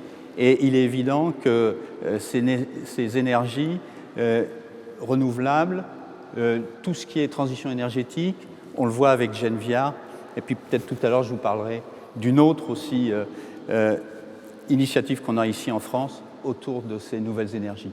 Donc tout cet ensemble-là fait que, eh bien, on est solidaire avec toutes les centres, on a 9 centres en France, et tous ces centres-là coopèrent pour développer notre compétitivité française. Alors, les startups ils ont besoin de savoir que les actionnaires sont là pour le long terme, for the long haul. Est-ce que vous pouvez le dire? Vous savez qu'on a presque 100 ans, on sait ce que c'est que la longévité, on sait ce que c'est que durer déjà. Ici, même à Béziers, on a fêté le 60e anniversaire il y a quelques années. Donc, on se projette évidemment. Et la première façon de se projeter dans le futur, c'est d'améliorer notre résilience. Je voulais juste vous parler, je l'ai évoqué tout à l'heure, on va inaugurer, en plus de Genvia, tout à l'heure, pour ceux qui sont ici, notre ligne d'assemblage entièrement automatique sur l'usine de Béziers, parce que l'usine de Béziers, bien sûr, accueille Genvia, mais aussi continue à développer toutes ses activités classiques. Et quand on dit activités classiques, on vient d'investir, il y a un super robot qui fait à peu près 50 mètres de long, on coupera le ruban tout à l'heure, et ça nous permet de nous maintenir, de nous projeter vers l'avenir et de nous maintenir au tout premier rang mondiaux grâce à ce système de fabrication automatique. On est capable d'abaisser nos coûts de 25%. Et on pourrait avoir peur pour l'emploi. Et au contraire, grâce à cette compétitivité accrue, ça nous permet de devenir beaucoup plus agressifs et on attire des nouvelles commandes. Et donc, tous les collaborateurs ici vont pouvoir bénéficier de cette croissance et aussi d'une montée en grade des jobs qu'on va pouvoir offrir. Et la deuxième chose qui assure notre résilience, et ça c'est aussi tout à fait nouveau, on n'avait pas fait ça depuis plus de 20 ans, c'est le fait qu'on est en train de se créer avec Genvia et avec une autre start-up qu'on démarre dans la géoénergie, dans la géothermie, pour décarboner les bâtiments, qui s'appelle Celsius Énergie. On est en train de se créer en France un marché intérieur. Alors que jusqu'à présent, Schlumberger, en France, exportait, Cameron exporte à 100%. Alors c'est très très bien d'exporter partout dans le monde, on est leader mondial, mais c'est pas mal aussi d'avoir un ancrage national, d'avoir un marché ici en France, et ça, c'est tout nouveau, on va pouvoir se créer, grâce à Genvia et grâce à Celsius Énergie, un vrai marché national français. Merci, on va revenir après. Jean-Marc Boucher, président de CARE. Il y a des centaines de personnes qui nous regardent qui peut-être ne connaissent pas CARE. Et on a déjà entendu des bus, des trains de hydrogène, mais en fait, vous avez énormément de projets offshore aussi qui m'intéressent beaucoup. Vous pouvez parler un peu de ça? Oui, peut-être d'abord, je voudrais dire un mot sur Béziers. Ah vous n'avez pas pris longtemps, parce que je suis biterrois, j'habite à 600 mètres de la Cameron, et pour moi, c'est une grande fierté de voir la Cameron souhaiter se développer dans l'hydrogène vert et dans les énergies renouvelables. Ça fait 30 ans que je travaille à Béziers dans les énergies renouvelables, et j'ai la prétention de croire que c'est peut-être pas tout à fait un hasard si Cameron, ou plutôt le groupe Schlumberger, souhaite développer son activité d'hydrogène à Béziers. Béziers, c'est un territoire où aujourd'hui 3 à 5% de la population, c'est mon estimation, mais travaille dans les énergies renouvelables. Et donc, c'est certainement un des centres de compétences des énergies renouvelables français.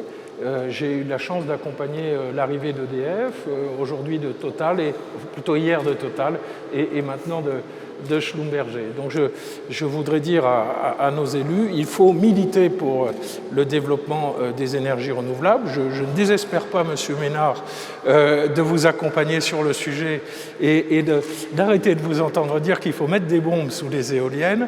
Je voudrais dire à la députée que pourquoi mettre des moratoires sur l'offshore alors que c'est tout ça qui fait Béziers et c'est tout ça qui va permettre à Cameron de se développer. Donc j'espère que nous arriverons à avoir un dialogue constructif sur le sujet des ENR. Les ENR nourrissent l'hydrogène. Et pourquoi? Parce que le prix de l'hydrogène produit, c'est 70% d'électricité. Et donc, pour pouvoir produire de l'hydrogène, il faut un prix compétitif. Et aujourd'hui, les seules technologies qui permettent de produire de façon compétitive de l'hydrogène, c'est les énergies renouvelables. Et au-delà de l'aspect décarboné, aujourd'hui, on est capable de produire de l'électricité au prix marché, mais dans certaines régions, on est 3, 4, 5 fois moins cher que d'autres technologies. Et donc, le sujet du couple ENR, hydrogène, enfin, en tout cas, on ne peut pas aborder l'hydrogène sans parler des ENR. Et donc, un autre aspect, c'est que pour pouvoir produire de l'hydrogène, comme je viens de le dire, il faut de l'électricité. Et nous, on est en train de faire la transition énergétique, c'est-à-dire essayer de supprimer tout ce qui est carboné et puis probablement d'alléger un petit peu les moyens de production nucléaire. Et donc, il va falloir compenser avec les ENR. Et alors, si en plus on veut produire de l'hydrogène, il faut d'autant plus produire avec les ENR. J'ai fini sur le sujet ENR, mais voilà. Alors, une fois qu'on a dit ça, c'est des projets de territoire, aussi bien les ENR que l'hydrogène. Et donc, ce qui est fantastique, c'est que ça part du bas. C'est plus quelque chose qui part d'en haut, qui est centralisé, mais ça part du bas, ça part des territoires. Donc, ça part de l'agglo de Béziers, ça part de l'agglo de Narbonne, ça part de la région. Et je m'arrête là. Thierry, est-ce que ça vous parle, ce qui est dit ? Oui, bien sûr que ça en parle, parce qu'au-delà de la production d'énergie renouvelable, on l'a dit depuis ce matin, et Carole Delga le précisait, on a un enjeu aussi de réindustrialisation de nos territoires sur la région Occitanie, mais pas qu'en région Occitanie, en France aussi. Quoi de mieux que de trouver effectivement un lien entre une transition énergétique et puis une réindustrialisation? Quoi de mieux que de trouver aussi, avec la transition énergétique, des capacités pour les territoires de se développer économiquement. Et ce qui manque dans un certain nombre de nos régions, notamment en région Occitanie, c'est de voir ces territoires finalement revivre, ces anciens territoires industriels qui l'ont été à un moment donné, qui ont traversé depuis 30 ou 40 ans des difficultés, voir renaître en fait leur activité économique au-delà donc des deux métropoles que sont Montpellier et Toulouse sur la région Occitanie. Pour nous, évidemment, c'est un enjeu très important de pouvoir porter sur l'ensemble des territoires la production d'énergie renouvelable et bien évidemment la production notamment d'hydrogène vert, parce que là on trouve un lien très fort entre les activités humaines et puis la nécessaire transition énergétique que nous souhaitons tous. Merci. On n'a pas beaucoup de temps, mais bref, parce que j'ai envie de savoir un peu plus. Parlez-moi de ce que vous faites offshore. Oui, on travaille actuellement à un ensemble de projets qui se nourrissent entre eux. Donc sur l'offshore, on est en train de travailler à la constitution d'une filière d'éolien flottant à Port-la-Nouvelle, où des industriels régionaux viendraient expérimenter des pré-séries pour des éoliennes flottantes. Nous avons une vingtaine d'ingénieurs et de techniciens à Port-la-Nouvelle qui travaillent sur un projet offshore de 3 premières machines, mais l'idée c'est que progressivement on puisse développer des projets beaucoup plus gros sur cette zone-là. Et derrière, on travaille à l'installation d'un électrolyseur de très grande puissance pour pouvoir produire de l'hydrogène à partir de l'énergie éolienne qui serait, elle, produite en mer.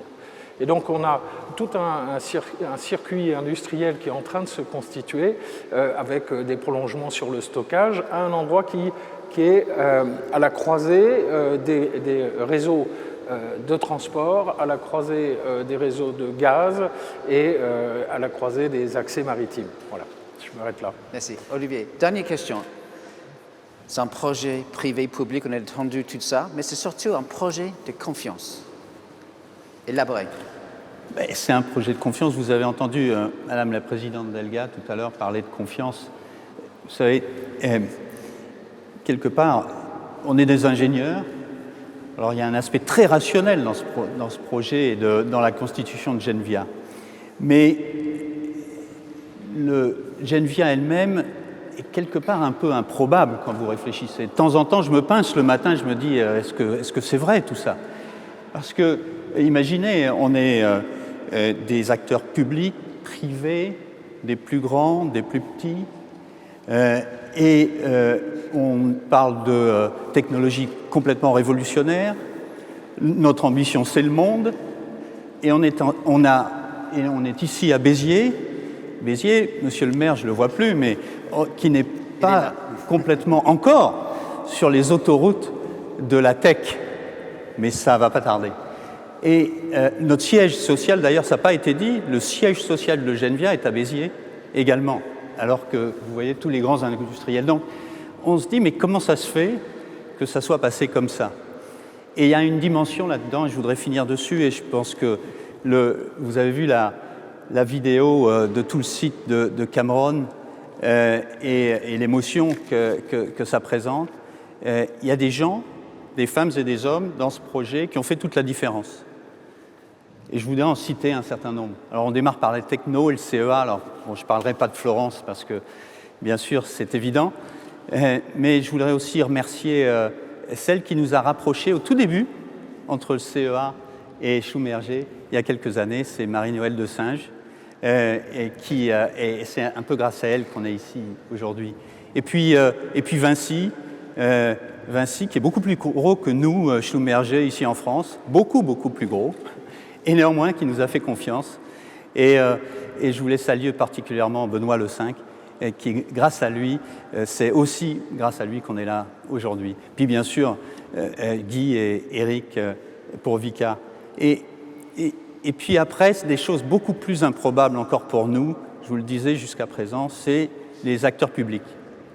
Et là, à toutes les échelles, on démarre par la commune et l'agglo de Béziers, évidemment, et monsieur le maire, qui est toujours là à nos côtés, et qui même a donné les clés, j'allais dire les clés du camion, on aime bien ça chez Schlumberger, les clés du camion, à un industriel pour sa pépinière d'entreprise.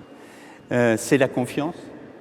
C'est évidemment, ici sur l'usine, on a d'abord et avant tout une activité qui a souffert dernièrement, et donc heureusement qu'on a derrière nous aussi le département, monsieur le préfet, la directe. Je voudrais mentionner particulièrement monsieur Liger, qui est toujours là derrière nous quand on est un peu dans les coups durs, et on en a eu. Et évidemment, il y a l'État qui nous aide. On a une grande ambition, on a été sélectionné comme étant un des projets que la France va porter auprès de l'Europe. Et ça, on en est à la fois très fiers, mais c'est grâce à certains qu'on y est arrivé. Madame Delga, évidemment. J'étais avec Luc dans son bureau il y a quelques années. On y est allé, on savait pourquoi. On n'avait pas le projet encore. Et ce qui a été remarquable, c'est que, évidemment, elle nous a soutenus tout de suite. Il y a sa vision de l'hydrogène, mais il y a aussi les aspects très pratiques qui nous permettent de dérouler le tapis et d'aller beaucoup plus vite. Vous avez entendu, on sera là, on commencera à produire dès le mois de juillet. Et quand on voit le hangar d'aujourd'hui, on se dit qu'il y a du boulot, mais on est confiant. Donc, pour moi, cette confiance-là, c'est un peu le collectif, c'est beaucoup le collectif, c'est le collectif conquérant, et c'est un peu la France qui gagne et la France qui se réindustrialise. Gentlemen, merci beaucoup à tous les trois. Merci. Merci à vous. Merci. Merci, Thierry. On avait parlé depuis le début. Il y a des fondateurs, il y a des actionnaires. Il y a quelques partenaires clés qui ont aidé Genvia à devenir une réalité. Parmi eux, Vicat, avec une vraie expertise mondiale dans la construction des bâtiments avec des matériaux écologiques et un but de réduire son empreinte carbone. Voici à côté de moi le PDG, Guy Sidos, qui a un parcours assez intéressant. Un ancien capitaine de sous-marin au hydrogène. Alors, après, on va passer à Genvia. Il faut que je comprenne un peu plus ce parcours-là. Ce n'est pas très commun.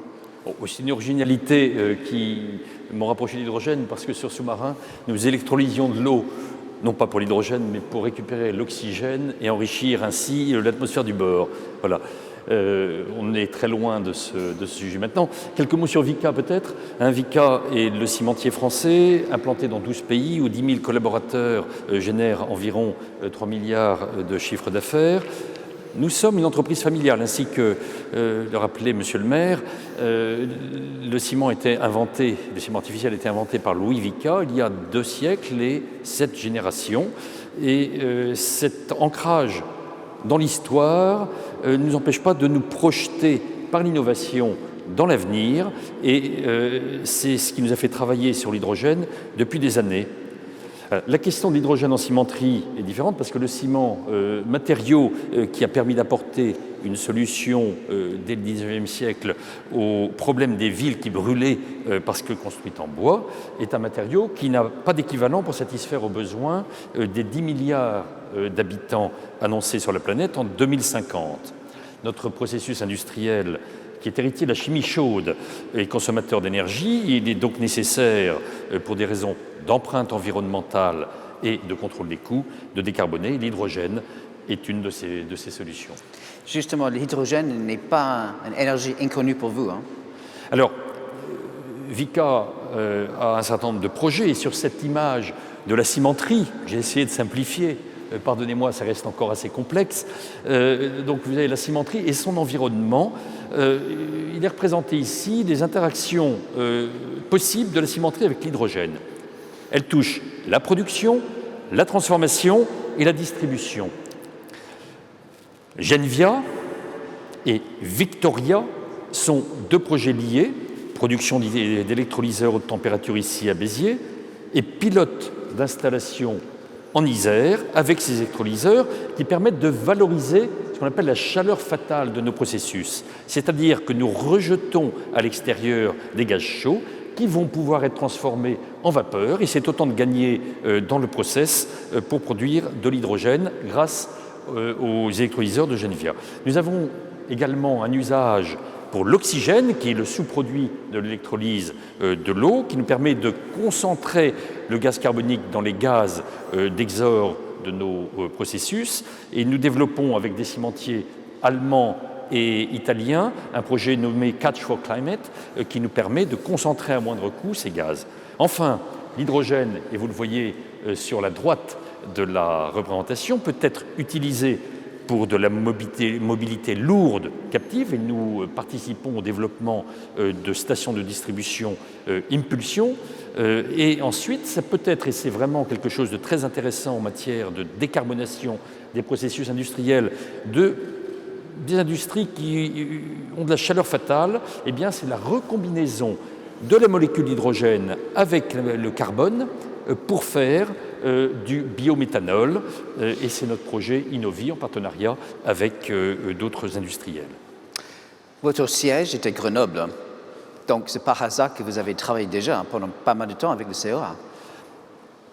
Alors nous sommes isérois de naissance et nous avons fait quelques infidélités à l'Isère en installant notre siège à Paris, mais je suis revenu au mois d'octobre dernier sur le territoire isérois et le partenariat avec le CEA est ancien et sur les affaires d'hydrogène a presque 10 ans.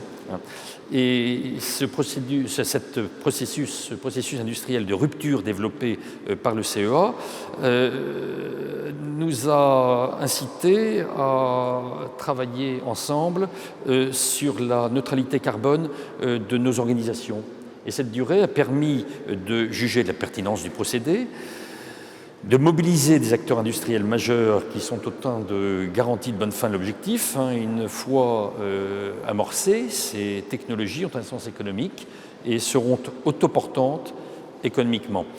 Il y a quelque chose d'assez extraordinaire qui n'a échappé à personne, c'est la transversalité de notre projet, de façon technologique. Chaque acteur complète les autres acteurs. Il y a une transversalité humaine qui a été citée avec des compétences et une envie incroyable de travailler ensemble et d'aboutir rapidement. Il y a une transversalité politique parce que tout le monde en veut et il n'y a pas de clivage. Il y a également une grande complémentarité entre des productions massives d'hydrogène distribuées par des réseaux spécifiques et la production et distribution d'hydrogène associée aux industries qui ont de la chaleur fatale à offrir et qui seront les meilleurs clients de Genvia.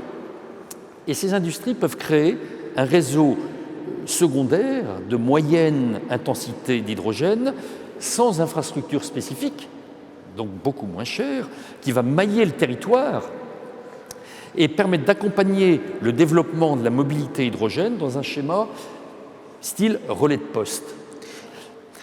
Et la beauté de notre processus, c'est que cet hydrogène qui ne sera pas utilisé pour la mobilité lourde, qui a besoin de monter en puissance, eh bien, elle peut être utilisée pour la décarbonation et on a ainsi accès au meilleur des deux mondes.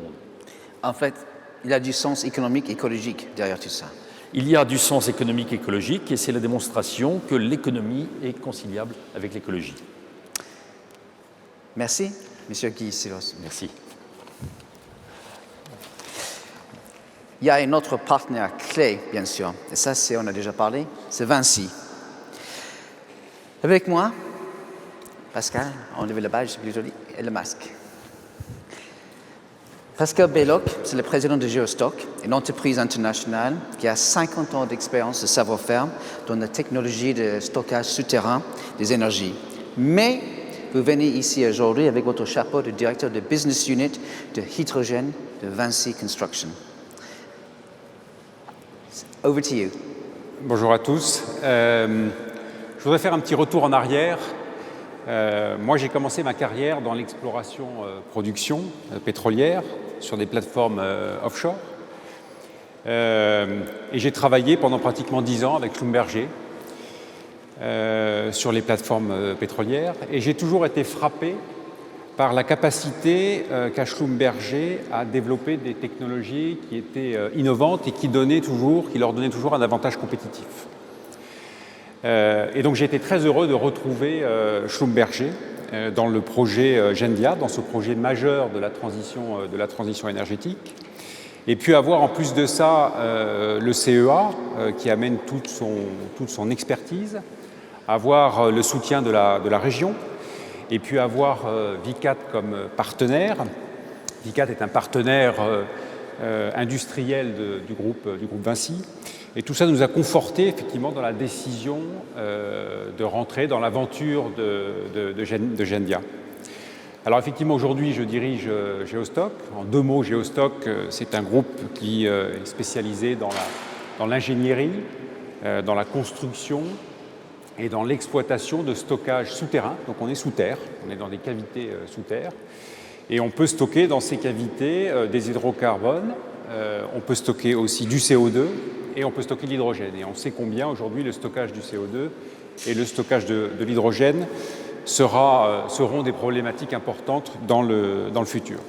Et puis en parallèle de ça, effectivement, le groupe Vinci Construction a décidé de créer une business unit hydrogène chez Vinci Construction. Donc on est dans le monde de la construction. Et l'objectif de cette business unit, c'est de réaliser et de construire des installations de production, des installations de transport, des installations de stockage d'hydrogène et des installations nécessaires aux utilisations de l'hydrogène. Et en utilisant, c'est ce qu'on voit un peu sur le graphique là, toutes les compétences qui sont au sein du groupe Vinci. Voilà, donc je voudrais remercier en tout cas les partenaires de Vinci que nous avons de nous avoir permis de rentrer dans cette belle aventure de Genvia, et puis les remercier pour leur confiance. Et je crois que la confiance entre partenaires, quand on est dans un développement comme ça technologique, est fondamentale. Je crois que vous êtes ici pas que pour apprendre, mais aussi pour aider Genvia à trouver de nouveaux marchés. Oui, alors on va aider Genvia en faisant la promotion de la technologie de l'hydrogène à haute température et autour de 3 axes particuliers. Le premier des axes, c'est la mobilité. Alors là, effectivement, la mobilité, on les retrouve dans le groupe Vinci avec Vinci Concessions Autoroutes et puis les aéroports. L'industrie, avec un focus sur tout ce qui est matériaux de construction. On utilise beaucoup chez Vinci effectivement de ciment, d'acier et d'autres matériaux de la construction. Et l'idée, c'est donc de promouvoir les technologies d'électrolyseurs à haute température dans le métier de l'industrie. Et puis, il y a aussi le stockage massif d'hydrogène, puisqu'il y a cette compétence en interne avec Geostock, et on sait que ce sera une problématique importante dans le futur. Voilà. Donc ces 3 axes, pourquoi? Parce que c'est 3 métiers qu'on connaît très bien chez Vinci et qu'on va donc accompagner Genvia dans la promotion de la technologie à haute température dans ces 3 axes stratégiques. Vinci est connu pour les autoroutes et la construction des aéroports. Mais grâce à ce que vous faites avec Genvia, vous allez aussi peut-être trouver des solutions pour justement réduire votre empreinte carbone. Oui.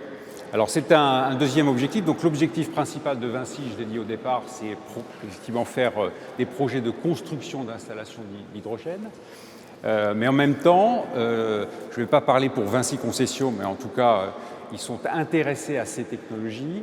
Et l'idée derrière tout ça est de développer dans les stations d'autoroute, donc chez Vinci Concessions dans les autoroutes et dans les aéroports, des stations de production d'hydrogène pour permettre aux utilisateurs, aux clients de Vinci Autoroute, aux clients de Vinci Aéroport, de réduire donc leurs émissions de CO2 et donc par conséquence de réduire les émissions de CO2 Scope 3 du groupe Vinci. Donc si on peut résumer un peu l'investissement, ou en tout cas la volonté du groupe Vinci d'accompagner et d'être de l'aventure du projet Genvia, c'est être un acteur de la transition énergétique, deuxièmement de réduire ses émissions de CO2 et de permettre la réduction des émissions de CO2 dans les territoires, et puis troisièmement développer cette activité de construction au sein de Vinci Construction, construction d'installations donc de production d'hydrogène. Merci Pascal. Je sais que vous avez descendu exprès de Paris pour venir ici aujourd'hui. Ce n'était pas facile. Merci encore. Merci. Dans quelques secondes, on va voir notre prochaine table ronde. Restez avec nous.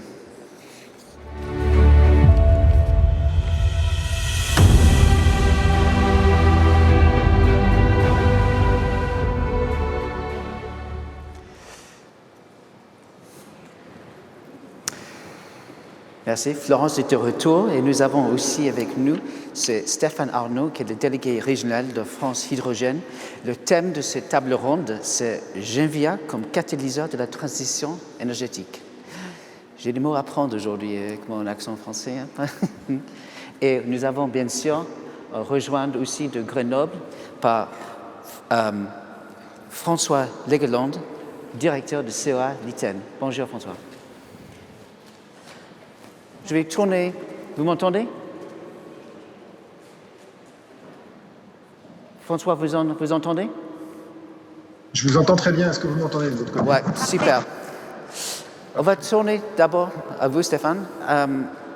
Comme beaucoup de startups, je crois que le programme Hydrogen n'était pas lancé dans une cave ou dans une garage, mais dans un café français. Oui, effectivement. C'est un petit peu l'anecdote, parce que France Hydrogène est une association qui regroupe un certain nombre d'industriels, d'institutionnels, de collectivités, qui doit promouvoir l'hydrogène. Et en fait, en sortant d'une réunion, on nous a demandé de pouvoir discuter et de réfléchir rapidement au positionnement de la France sur la nouvelle stratégie hydrogène. Et rapidement, l'association France Hydrogène s'est mobilisée pour participer à la rédaction du conseil stratégique de filière, où là, on a commencé à parler d'hydrogène de façon très sérieuse, même si auparavant, il y avait eu le plan Hulot qui avait été lancé, là aussi, nous avions participé, mais notre rôle, c'est vraiment d'éduquer, d'expliquer l'usage de l'hydrogène et d'amener jusqu'à aujourd'hui cette révolution énergétique, avec l'émergence de nouvelles technologies comme Genvia aujourd'hui. Et je pense que France Hydrogène est très fière aujourd'hui et on vous remercie, Florence, de nous avoir invités, de pouvoir aussi aborder ces sujets de développement économique. Florence, vous n'êtes pas naïve. Vous n'êtes pas toute seule dans ce marché très compétitif. Quel est votre atout vis-à-vis de vos concurrents? Alors, effectivement, Chris, nous ne sommes pas seuls. Et alors, j'aime bien ce que François-Jacques a dit tout à l'heure. Je pense que c'est très important de ne pas opposer ni les filières, ni les technologies. Et aujourd'hui, nous avons des acteurs, on va dire des partenaires, qui vont développer des électrolyseurs. Et c'est très important parce que ça va permettre une amorce de marché. Et pendant ce temps, nous allons vraiment conduire tout ce formidable plan de bataille que l'on a décrit, tout en appuyant justement sur les éléments différenciateurs de Genvia. Alors, on les a un petit peu évoqués, mais je pense que c'est important peut-être d'y revenir. C'est tout d'abord une haute efficacité du fonctionnement à haute température, donc encore une fois en partant de l'eau vaporisée, fait que nous allons vraiment gagner ces précieux points de rendement et donc diminuer les coûts de la molécule d'hydrogène, les coûts de production. Et ça va encore plus marcher en milieu industriel. Donc c'est pour ça que dès qu'on va avoir la possibilité de déployer nos premiers démonstrateurs, c'est sûr que les sites industriels, donc les cimenteries, comme présenté tout à l'heure par Guy Sidos, les aciéries, on verra tout à l'heure des exemples, ça va être vraiment un des points d'ancrage de la technologie. Et puis ensuite, il y a sa réversibilité, qui vraiment fait de cette technologie une espèce d'outil de flexibilité, donc en étant réversible, pour pouvoir d'un côté produire l'hydrogène, le stocker, et quand c'est nécessaire, de pouvoir le reconvertir et produire l'électricité. Et ça, c'est complètement unique et lié à cette technologie. Et donc ça va être particulièrement important, et on le voit aujourd'hui avec les toutes premières discussions que nous avons, en particulier sur tous les spots internationaux qui disposent de plans de déploiement en énergie renouvelable très ambitieux et qui ont besoin, derrière tout ça, d'outils de flexibilité. Peut-être on n'a pas parlé assez, Florence, mais on va créer des emplois ici. Complètement, complètement. Je crois que c'est une vraie fierté, enfin, d'autant que quand on voit le film tout à l'heure, enfin, je crois que Genvia, et j'ai beaucoup de chance de pouvoir vraiment travailler sur ce site exceptionnel avec des acteurs exceptionnels sur place. Et là, je crois que je vais redonner un petit hommage à Luc, hein, qui en est vraiment le chef d'orchestre, Luc Mas. Donc oui, l'idée, c'est vraiment de s'appuyer sur tout ce que vous avez pu voir tout à l'heure, un socle de compétences très fort, vraiment une maîtrise des process de production qui en fait vraiment une entité modèle dans Schlumberger Cameron. Et donc on va partir de là. Donc combien? Enfin, je crois que c'est la question, Chris. Donc on va très très vite, donc là, avoir dès maintenant une dizaine de personnes. Ça va être pas loin d'une quarantaine de personnes qui vont travailler sur le site autour de la production de notre stack. Donc on se donne quelques années, hein, pour vraiment développer, industrialiser de manière forcenée, tester nos premiers usages comme on le démontre, et un grand rendez-vous en 2024 avec la prise de décision de la Gigafactory. Gigafactory qui devrait tourner donc autour du giga bien sûr en 2030. Et là, Chris, c'est 500 emplois, donc c'est-à-dire un doublement du site que l'on envisage. Donc c'est majeur, sachant que Schlumberger Cameron est justement le principal employeur de cette belle ville de Béziers. C'est énorme. Avant que je tourne à Grenoble, Stéphane, tout à l'heure, on a entendu que le président de la région va créer une école de sorte pour former les gens vers l'hydrogène. Est-ce qu'à votre avis, il y a pas assez de personnes qui sont formées pour cette nouvelle énergie verte? Oui, c'est ce qu'on s'aperçoit aujourd'hui avec la délégation France Hydrogène Occitanie. Donc nous sommes aussi au plus près du territoire et on s'aperçoit que nous avons, nous aujourd'hui, moi personnellement en tant que responsable d'un projet en Occitanie, nous avons du mal à recruter. Et donc c'est important de pouvoir avoir des leaders pour disposer de personnes, de compétences. Et ce qu'il faut bien noter, c'est qu'on ne doit pas uniquement former des ingénieurs, mais aussi des techniciens industriels, techniciens de maintenance, de façon à ce que l'intégralité de la chaîne de valeur soit assurée au niveau de sa maintenance et pour qu'elle perdure dans le temps. Et puis je voudrais rajouter par rapport à tout à l'heure, ce qui est aussi important, c'est que l'Europe s'est affichée très fortement, que France Hydrogène a participé aussi à ces actions, je dirais, de lobbying pour pouvoir accélérer, aider les entreprises telles que Genvia et à monter. On a participé aussi à aider au service de l'État, à leur faire comprendre qu'il y avait un intérêt d'investir fortement dans l'hydrogène. Et le plan de 7,2 milliards en France, on a été aussi un petit peu à l'origine, modestement, de façon à pouvoir travailler avec l'Europe et de bénéficier, peut-être dans le futur, de montage IPCEI, de façon à pouvoir travailler de façon collaborative au niveau européen et français.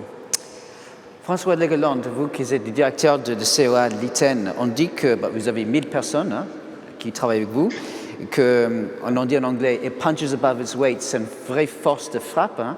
Parlez-moi de ça. Alors effectivement, l'ITEN, c'est un institut de la recherche technologique du CEA dont dont l'activité est vraiment centrée sur la recherche appliquée et l'innovation dans le domaine des énergies renouvelables, de la décarbonation des systèmes énergétiques et puis de l'efficacité énergétique. Alors, comme vous le disiez, il rassemble 1000 chercheurs et chercheuses, ce qui en fait 3e institut mondial sur cette thématique.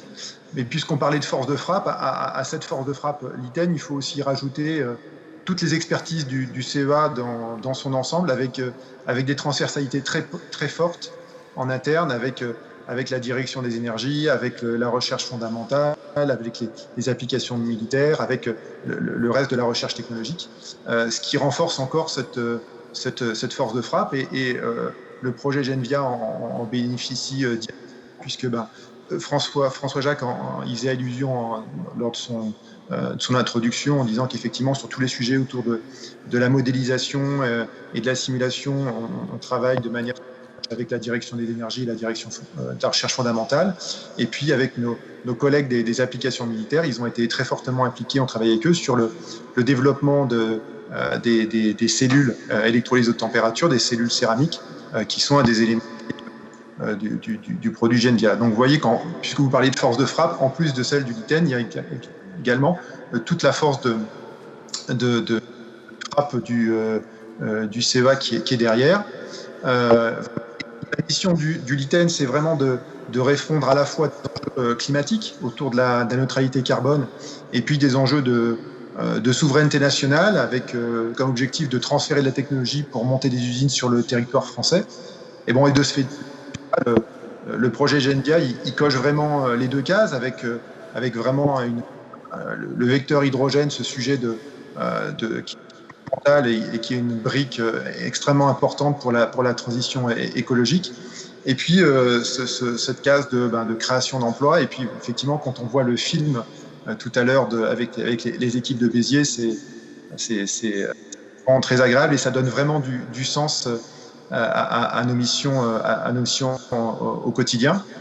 Et c'est vraiment, il y a 15 ans de développement en amont pour arriver à ces niveaux-là, et c'est vraiment un grand plaisir et une grande fierté pour nos équipes de voir tout leur travail qui se concrétise et qui va continuer à perdurer dans le temps avec la création de Genvia et avec la création de cette usine à Béziers.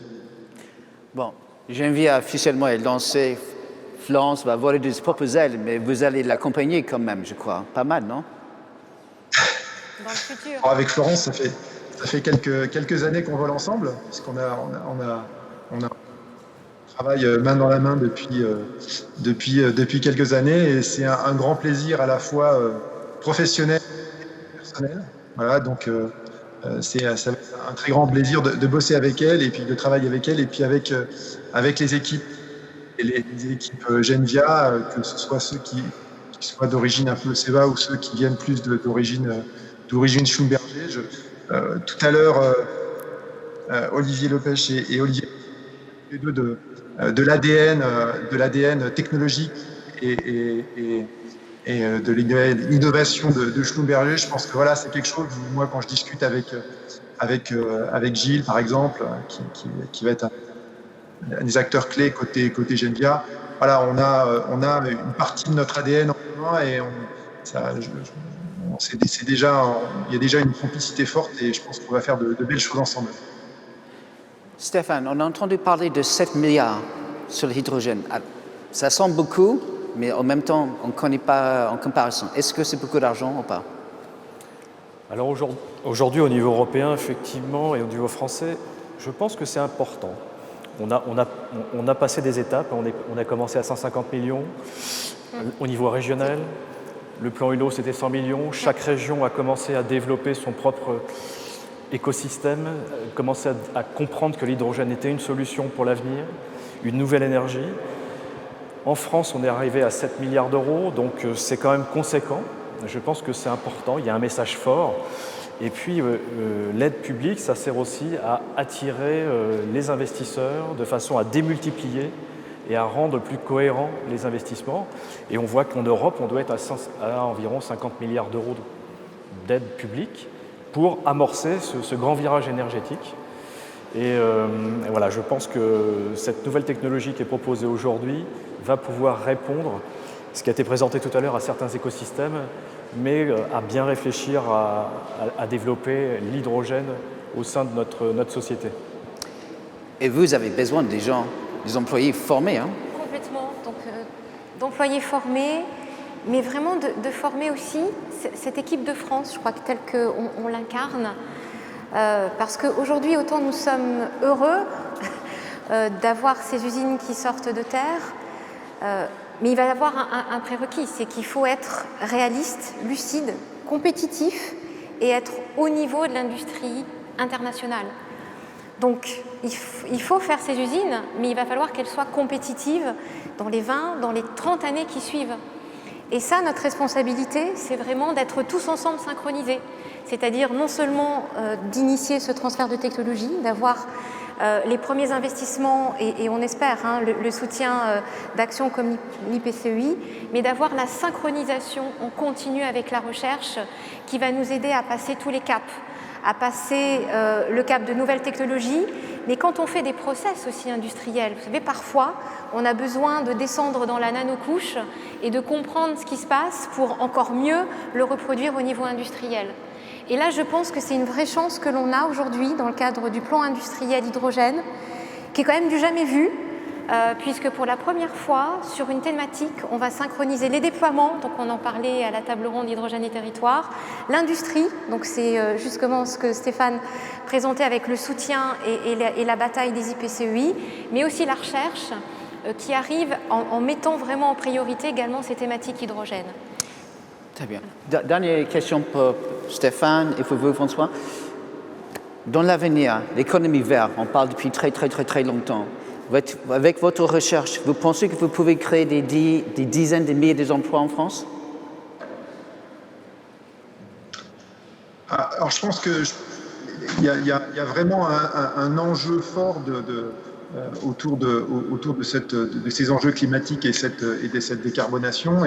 Et nous, c'est vraiment dans nos missions, vraiment sur toute cette filière. Alors, il y a à la fois toute la filière hydrogène, qui a une brique très importante des différentes briques, que ce soit batterie, que ce soit autour de l'efficacité énergétique, que ce soit autour des productions de renouvelables, et tous ces couplages qui vont se faire entre eux. Et puis, à la fois dans l'hydrogène, il y a à la fois tout ce qui est autour de la production d'hydrogène. On voit ici avec les électrolyseurs, mais aussi du stockage, du transport, de son utilisation. Et tout à l'heure, on parlait des cimenteries, on parle aussi de la scierie, on parle de tout ce qui est des raffineries, on parle aussi de la mobilité lourde, on parle aussi du stockage des renouvelables. Donc on voit qu'il y a un écosystème énorme et que c'est une opportunité immense pour la France et pour l'Europe de retisser ou des fois créer complètement des filières complètes, des tissus industriels, de créer de l'emploi, de redynamiser des pans entiers de l'industrie. Et puis voilà, quand on voit, je reviens encore sur le film tout à l'heure avec les équipes de Cameron, qui était vraiment, je trouvais, extrêmement puissant. Quand on voit les expertises, les savoir-faire qu'on peut avoir en France et en Europe et qui sont réutilisables avec les termes de résilience, les termes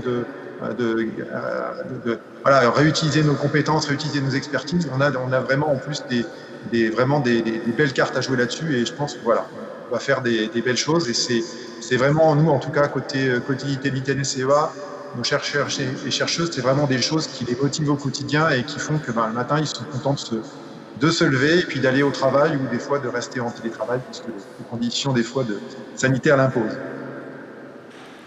Stéphane, vous voulez ajouter à ça, dans l'hydrogène, il y a des emplois, des chiffres qu'on ne connaît même pas encore? Alors aujourd'hui, en fait, moi j'ai lu dans Le Monde de ce week-end, on pense 400 000 emplois aujourd'hui en 2030, 2040. Mais ça va bien au-delà de ça, parce que quand on comprend que c'est tous les acteurs de la chaîne de valeur de l'hydrogène qui doivent monter en compétences, Et on a aussi plein de sous-traitants, plein de fournisseurs, plein de partenaires qui viennent se greffer en fait autour de la chaîne de valeur de l'hydrogène.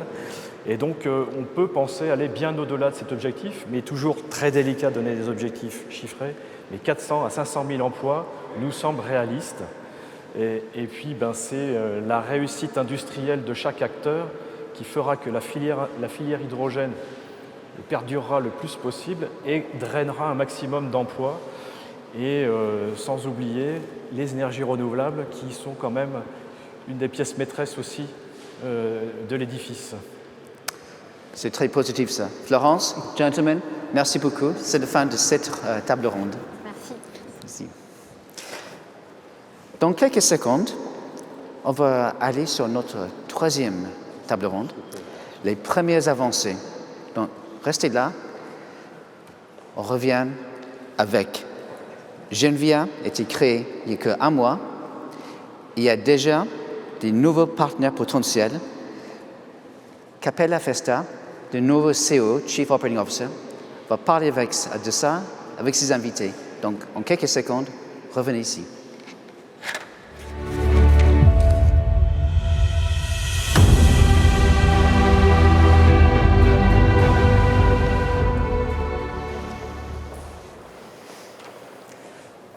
Merci Christopher. Pour ce table ronde, j'ai ici à Béziers avec moi Laurent Sier et Raphaël Ray de Ugitech. Bonjour. Une entreprise de production d'acier qui fait partie de Swiss Steel. Donc bienvenue Laurent, bienvenue Raphaël. Comme vous avez pu comprendre, on l'a entendu juste maintenant de François du CEA, il y a beaucoup d'applications possibles de l'hydrogène dans le contexte d'un écosystème fortement décarboné. Guy Sidos de Vicat, tout à l'heure, nous avait parlé d'hydrogène comme un vecteur de décarbonisation pour les industries lourdes, comme le ciment. Pascal Belloc de Vinci nous avait expliqué un peu toute une gamme d'applications possibles de l'hydrogène, mais qui aura besoin d'hydrogène comme carburant futur, fourni dans les aéroports ou bien sur les autoroutes. Et Jean-Marc Boucher de Kier nous avait également présenté l'utilité de la molécule hydrogène comme moyen de stockage pour l'électricité renouvelable. Donc, et je me permets de vous rappeler les aspects qui différencient la technologie Genvia. On a entendu de sa réversibilité qui permet le même objet de fonctionner à la fois comme électrolyseur. Donc ça veut dire que produire de l'hydrogène à partir de l'électricité et comme pile à combustible. Donc ça veut dire qu'à partir de l'hydrogène, pouvoir produire de l'électricité. Et sa flexibilité par rapport à des fuels qui peut le faire fonctionner en mode pile à combustible. Et bien sûr, son rendement supérieur, c'est-à-dire plus de kilos d'hydrogène pour chaque unité d'électricité consommée. Et surtout, lorsqu'elle peut bénéficier d'une chaleur fatale disponible dans les usines ou dans les sites industriels. Donc maintenant, avec mes collaborateurs d'Ugitech, on va prendre quelques minutes pour partager avec vous un cas d'usage d'hydrogène dans un cadre industriel, un cas d'usage également bien sûr potentiel pour la technologie Genvia qui va être fabriquée ici dans l'usine à Béziers. Donc Raphaël, peut-être en premier pour commencer, est-ce que tu peux nous expliquer l'activité d'Ugitech ? Oui, alors Ugitech est une entreprise française, centenaire, 112 ans exactement, cette année, qui fabrique des produits longs en acier inoxydable nécessaires à l'ensemble des débouchés industriels. Alors je ne ferai pas la liste parce que je pense qu'on est à peu près présent dans tous les débouchés, qu'ils soient dans les pièces de structure et les chaînes de valeur, que des applications de consommation courante, je pense à l'horlogerie, etc. Et principalement, un produit en ce moment, c'est le gel hydroalcoolique et notamment les petits ressorts qu'on trouve dans les distributeurs de gel qui sont fabriqués par Ugitech. Alors, petit clin d'œil, mais on essaie aussi de se positionner dans le contexte actuel qui est compliqué. En effet, on parle d'acier inoxydable dans le monde des aciers, 1,8 milliard de tonnes fabriquées par an. Sont des aciers qui sont incontournables par leurs propriétés d'usage, qui apportent une durabilité dans de nombreux environnements très exigeants, acritiques. Résistance à la corrosion, environnement, je dirais, sollicitation mécanique intense, voire importante, la conductivité thermique, et puis des caractéristiques magnétiques. Donc, finalement, incontournable. Ugitech est fort de 1800 collaborateurs et d'un centre de recherche unique, dont le siège est en Savoie, à Ugide, à côté d'Albertville, pour ceux qui avaient suivi à l'époque les Jeux Olympiques, et produit 240 000 tonnes d'acier liquide par an via un four électrique. Alors pour ceux qui ont l'image, vous pouvez voir ce que représente un four électrique. Donc 85% est élaboré à partir de matières recyclées. Il faut savoir que l'acier est recyclable à l'infini. Et ceci nous différencie des filières de fabrication traditionnelle d'acier qui partent de minerais de fer et qui utilisent du coke dans les hauts fourneaux. Et ce qui nous permet aujourd'hui déjà de générer 4 fois moins de CO2 que les sidérurgistes traditionnels. Et enfin, tu l'as dit, notre groupe fait partie d'un groupe international Swiss Steel, basé à Lucerne, qui est composé de 8 aciéries électriques, fort de 10 000 salariés, 70 sites, qui nous permettent une accessibilité mondiale et qui nous hissent sur le podium des 3 premiers producteurs d'aciers spéciaux au monde. Voilà, j'ai essayé de faire court. Et Raphaël, quels sont les enjeux pour Ugitech, pour votre entreprise et pour votre industrie dans cette transition énergétique? Alors déjà, une entreprise comme la nôtre qui est située à équidistance entre le Mont Blanc d'un côté, le lac du Bourget de l'autre et à 15 km du lac d'Annecy, on va pouvoir parler d'un écrin bleu, blanc et vert. Bon, on est presque au rouge, mais ce n'est pas tout à fait ça. Eh bien, effectivement, c'est dans nos gènes. En fait, le respect de la nature, c'est quelque chose qui est primordial et on a un certain nombre de contraintes, mais on ne prend pas ça comme des contraintes, mais plutôt comme des opportunités qui nous amènent justement à avoir écrit une stratégie pour les 5 prochaines années, dans le cadre du CAP 2025, autour de 2 axes principaux. Le premier axe, c'est innover pour nos clients et notamment les accompagner dans leur transition énergétique et notamment la décarbonation et la mise en place de solutions disruptives. C'est le cas du BTP sur la partie isolation et rupteur thermique, c'est le cas sur l'énergie. On travaille sur la partie solaire, bien sûr l'éolien, l'énergie éolienne et on va parler d'hydrogène tout le matin, c'est pour ça que je l'amène à la fin, sur la partie production, stockage, où les solutions inox apportent des garanties supplémentaires. Et puis la mobilité, sur la partie électrification, bien évidemment, et au travers l'électrification, l'utilisation d'hydrogène dans les piles à combustible, et on est pas mal de développement. Et puis le deuxième axe, et c'est là-dessus qu'on se rapproche de la collaboration avec Genvia, qui a ancré notre responsabilité sociétale pour soutenir un monde durable, notamment avec la diminution de l'empreinte carbone, sur nos émissions directes et indirectes. Je vous ai parlé au début de la recyclabilité et l'usage d'un four électrique. Parce que lors de la fusion, il reste encore un certain CO2 qui est produit, et il y a encore 15% de produits qui ne sont pas recyclés. Donc notre premier objectif, c'est de pousser au bout la recyclabilité, et notamment avec des solutions de pyrométallurgie, recycler nos coproduits, et puis peut-être permettre à l'industrie des piles et des batteries de venir être recyclé chez nous pour qu'on en tire le molybdène, un peu de chrome, un peu de nickel. Deuxième axe, c'est la partie transport. Et bien, avec l'intermodal, je vous ai parlé d'une empreinte mondiale. Quand on déplace plus de 200 000 tonnes d'acier dans le monde, il faut travailler. Donc on est en train de travailler beaucoup sur la partie ferroutage. Et puis le troisième, c'est le travail sur nos postes d'émissions directes liés aux sources de combustion, donc les fours, la partie gaz, les postes de réchauffage, de traitement thermique utilisés. Laurent va détailler ça, mais simplement, on a une première initiative, et ça peut peut-être donner des idées sur les chaleurs fatales, d'alimenter le circuit de chauffage de notre ville. C'est un projet de cette année. Et puis, enfin, substituer le gaz naturel par l'adjonction d'hydrogène. Et c'est dans ce cadre-là, effectivement, que prend sens toute notre collaboration. Et je dirais, je vais partager avec vous une des raisons d'être de notre société, qui s'applique bien à notre partenariat Genvia Ugitech, c'est Ensemble pour un monde qui compte.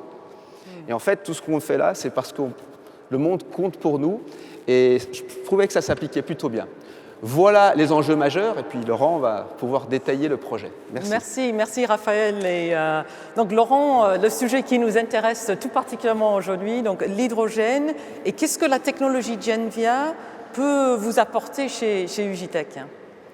Alors, lorsque nous avons rencontré les équipes du CEA l'année dernière à Grenoble, on a été rapidement séduit par la technologie d'électrolyseur haute température, de par les rendements annoncés, et surtout par cet apport en chaleur, en vapeur d'eau, qui permettait justement d'obtenir ces rendements. Comme vous l'avez compris, on est sur une activité qui est un peu comme celle de Vicat d'ailleurs, très riche en chaleur fatale, on va dire. Et donc ça a tout de suite pris du sens d'imaginer effectivement d'utiliser cette chaleur, de la récupérer pour produire de l'hydrogène sur le site du GIN, en l'occurrence, afin d'adresser un certain nombre d'usages pour nous aider à décarboner notre activité. Raphaël l'a cité tout à l'heure, donc on est, en plus d'être un gros consommateur d'électricité, on est aussi un gros consommateur de gaz naturel, donc une énergie fossile qui contribue fortement à notre empreinte carbone aujourd'hui. Et donc, l'idée, c'est de substituer ce gaz naturel par de l'hydrogène. Donc, pour ce faire, nous avons besoin d'évoluer vers une conversion au niveau de nos outils de production du gaz naturel vers l'hydrogène. Et on a sélectionné donc un four, le four de réchauffage de nos semi-produits avant laminage. Donc, c'est les produits qui sortent de la scierie qui vont ensuite être laminés. On les monte en température jusqu'à 1200 degrés. Et on a aujourd'hui 45 brûleurs de gaz naturel qui alimentent ce four pour effectuer cette opération de réchauffage. Et l'objectif, c'est de pouvoir installer un électrolyseur haute température qui permettra effectivement de remplacer le gaz naturel par l'hydrogène décarboné. Alors, ce processus et ce projet en partenariat avec Genvia va se dérouler en plusieurs étapes. La première, c'est à partir d'un petit four pilote que nous avons dans notre centre de recherche, c'est d'effectuer l'étude de faisabilité qui permet effectivement de faire cette conversion et de pouvoir vérifier que la flamme hydrogène au sein de notre four ne va pas venir altérer la qualité de nos produits. Et donc pour ça, nous allons démarrer effectivement d'ici quelques semaines une étude de faisabilité à l'aide de ce four pilote qui nous permettra de nous rassurer sur ce point-là. La deuxième étape, c'est de pouvoir installer à côté de ce four de réchauffage un démonstrateur, donc un électrolyseur haute température de 300 kW qui sera assemblé ici, de façon à pouvoir commencer à injecter de l'hydrogène dans notre four de réchauffage. Compte tenu de la capacité de ce démonstrateur, on va pouvoir aller jusqu'à 3% d'hydrogène dans l'alimentation des brûleurs de gaz naturel du four. Et l'étape suivante, c'est de viser 100% du gaz naturel substitué par l'hydrogène. Et cela nécessitera des capacités d'électrolyse qui sont de l'ordre de 11 MW, rien que pour ce four, sachant que nous avons, comme l'a dit Raphaël, d'autres fours de traitement thermique sur le site, et qu'en plus, nous faisons partie de ce groupe Sustil qui a des outils similaires aux nôtres, avec des capacités encore plus importantes, et pour lequel nous avons pu constater que nos collègues allemands, suisses étaient aussi très intéressés par ce partenariat qu'on est en train de construire avec vous, Genvia. C'est super. Je vous remercie, Laurent, Raphaël, pour vos interventions. On a compris que vous avez des attentes de nous, chez Genvia, de cette usine. Donc, on sera au rendez-vous et au plaisir de continuer les discussions techniques sur nos projets. Merci. Merci. Merci à vous. Christopher, Florence, over to you. I believe you have something exciting to share with us.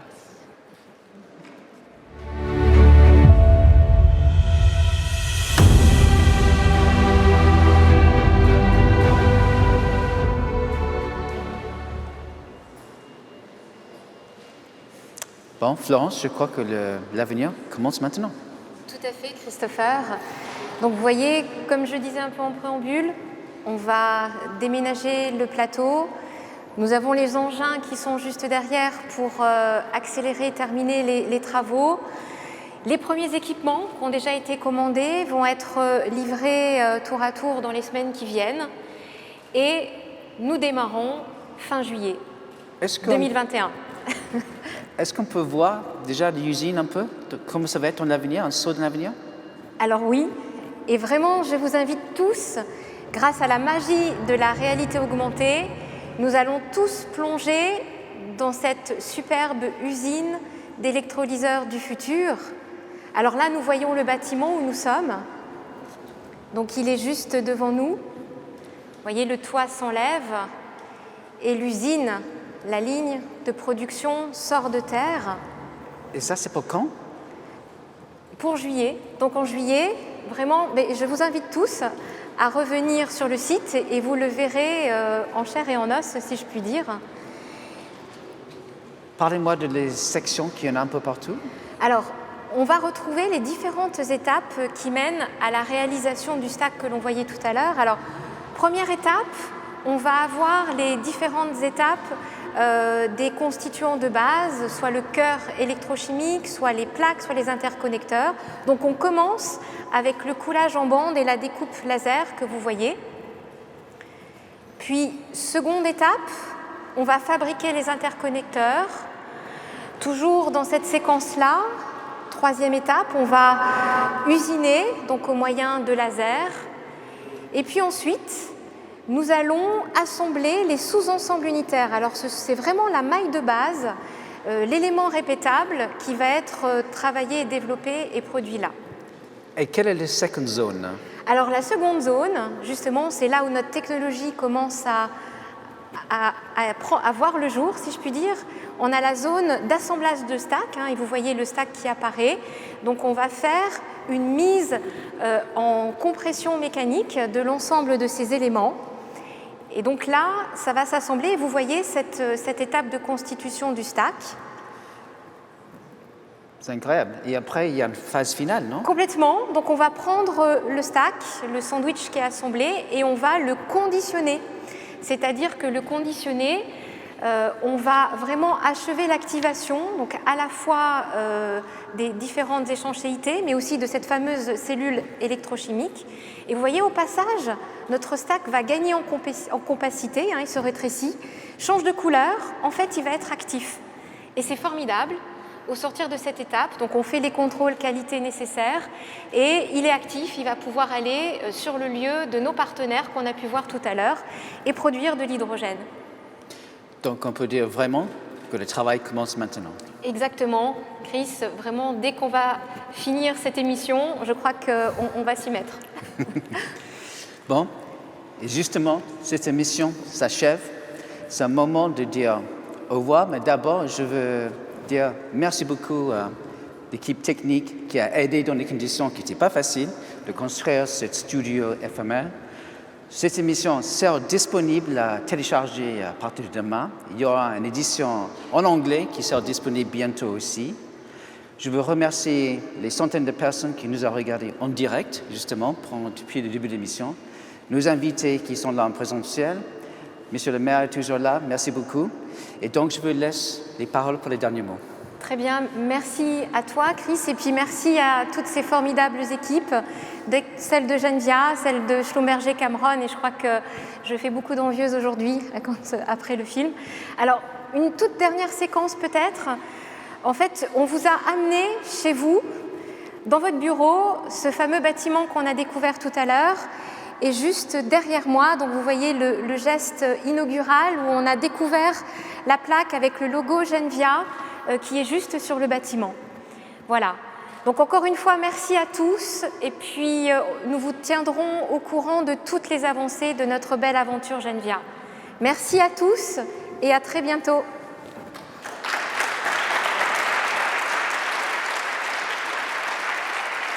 Bravo.